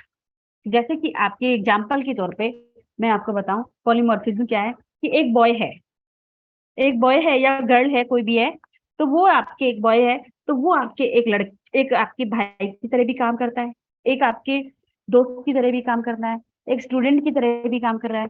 अगर वो बड़ा है एज में, तो वो एक फादर की तरह भी आपके काम करता है, और कंपनी में है तो एक एम्प्लॉय की तरह भी काम करता है। तो एक लड़का तो एक ही है, लेकिन वो डिफरेंट डिफरेंट तरह के बिहेवियर करता है। तो इस टेक्नोलॉजी को, आपके इस कैरेक्टरिस्टिक्स को हम कहते हैं पॉलीमॉर्फिज्म। क्लियर? तो आपके लास्ट है इसके बाद की लाइसेंसिंग लास्ट टॉपिक है, बस अभी मैं 2 मिनट में आपको वाइंड अप कर दे रही हूँ। लाइसेंस आता है, ये देखो, इवोल्यूशन ऑफ सॉफ्टवेयर लाइसेंसिंग क्या है? लाइसेंस आपको सिंपल पता है, आपके पास ड्राइविंग लाइसेंस है, मतलब कि आपको ड्राइविंग करने का एक लीगल डॉक्यूमेंट है आपके पास कि आप ड्राइविंग कर सकते हो। इसी तरह से होता है सॉफ्टवेयर लाइसेंसिंग। सॉफ्टवेयर लाइसेंसिंग क्या कहता है कि जिस सॉफ्टवेयर का लाइसेंस आपके पास है, उस सॉफ्टवेयर को आप चला सकते हो, कॉपी कर सकते हो, डिस्ट्रीब्यूट कर सकते हो। लाइसेंसिंग भी कई टाइप की, कि आपको लाइसेंस कॉपी करने का है या रन करने का है या रीडिस्ट्रीब्यूट करने का है, किस तरह का आपके पास लाइसेंस है। तो आपके लाइसेंस के भी कई टाइप्स होते हैं। तो देखो मैं बताती हूँ कौन कौन से टाइप्स हैं। फर्स्ट टाइप है लाइसेंस का इंडिविजुअल लाइसेंस। इंडिविजुअल लाइसेंस क्या कहता है कि आपको जो सॉफ्टवेयर है उसका लाइसेंस केवल एक सिंगल मशीन को मिलेगा। सिंगल मशीन को, जैसे कि हम कोई सब्सक्रिप्शन लेते हैं कि वो केवल एक ही डिवाइस पे चलता है, ठीक है? तो एक ही डिवाइस पे एक के लिए ही होता है वो सिंगल। इंडिविजुअल लाइसेंस यानी कि उस सॉफ्टवेयर का यूज केवल एक ही पर्सन कर सकता है।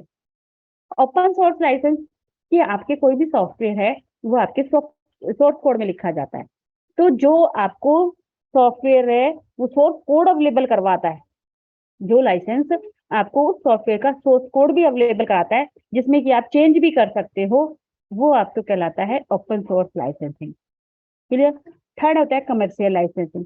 कमर्शियल यानी कि आपकी बिजनेस पर्पज से जब आप लाइसेंस लेते हो तो वो होता है कमर्शियल।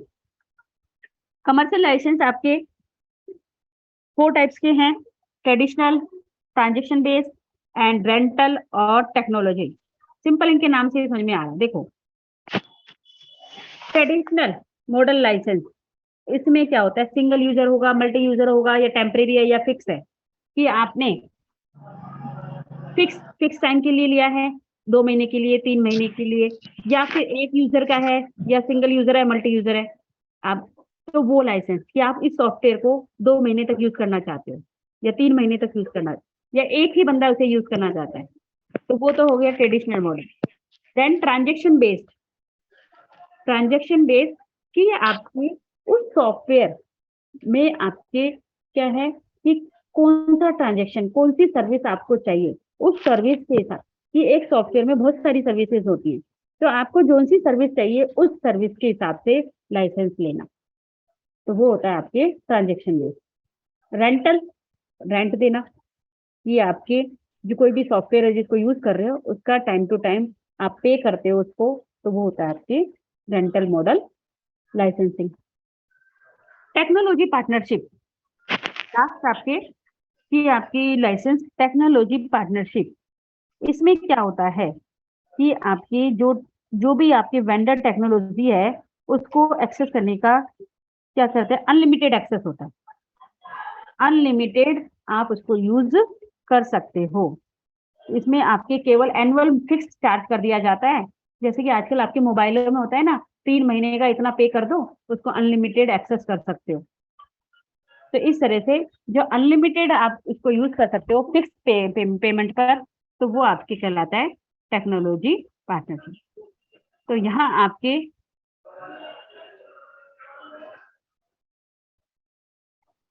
यहाँ पे आप केवल अब यहाँ पे आपको जो सॉफ्टवेयर इवोल्यूशन है कंप्लीट होता है। ये सॉफ्टवेयर इवोल्यूशन 4 बेस पे था, और आपकी वो क्या होता है चारों मैंने आपको क्लियर कर दिए हैं।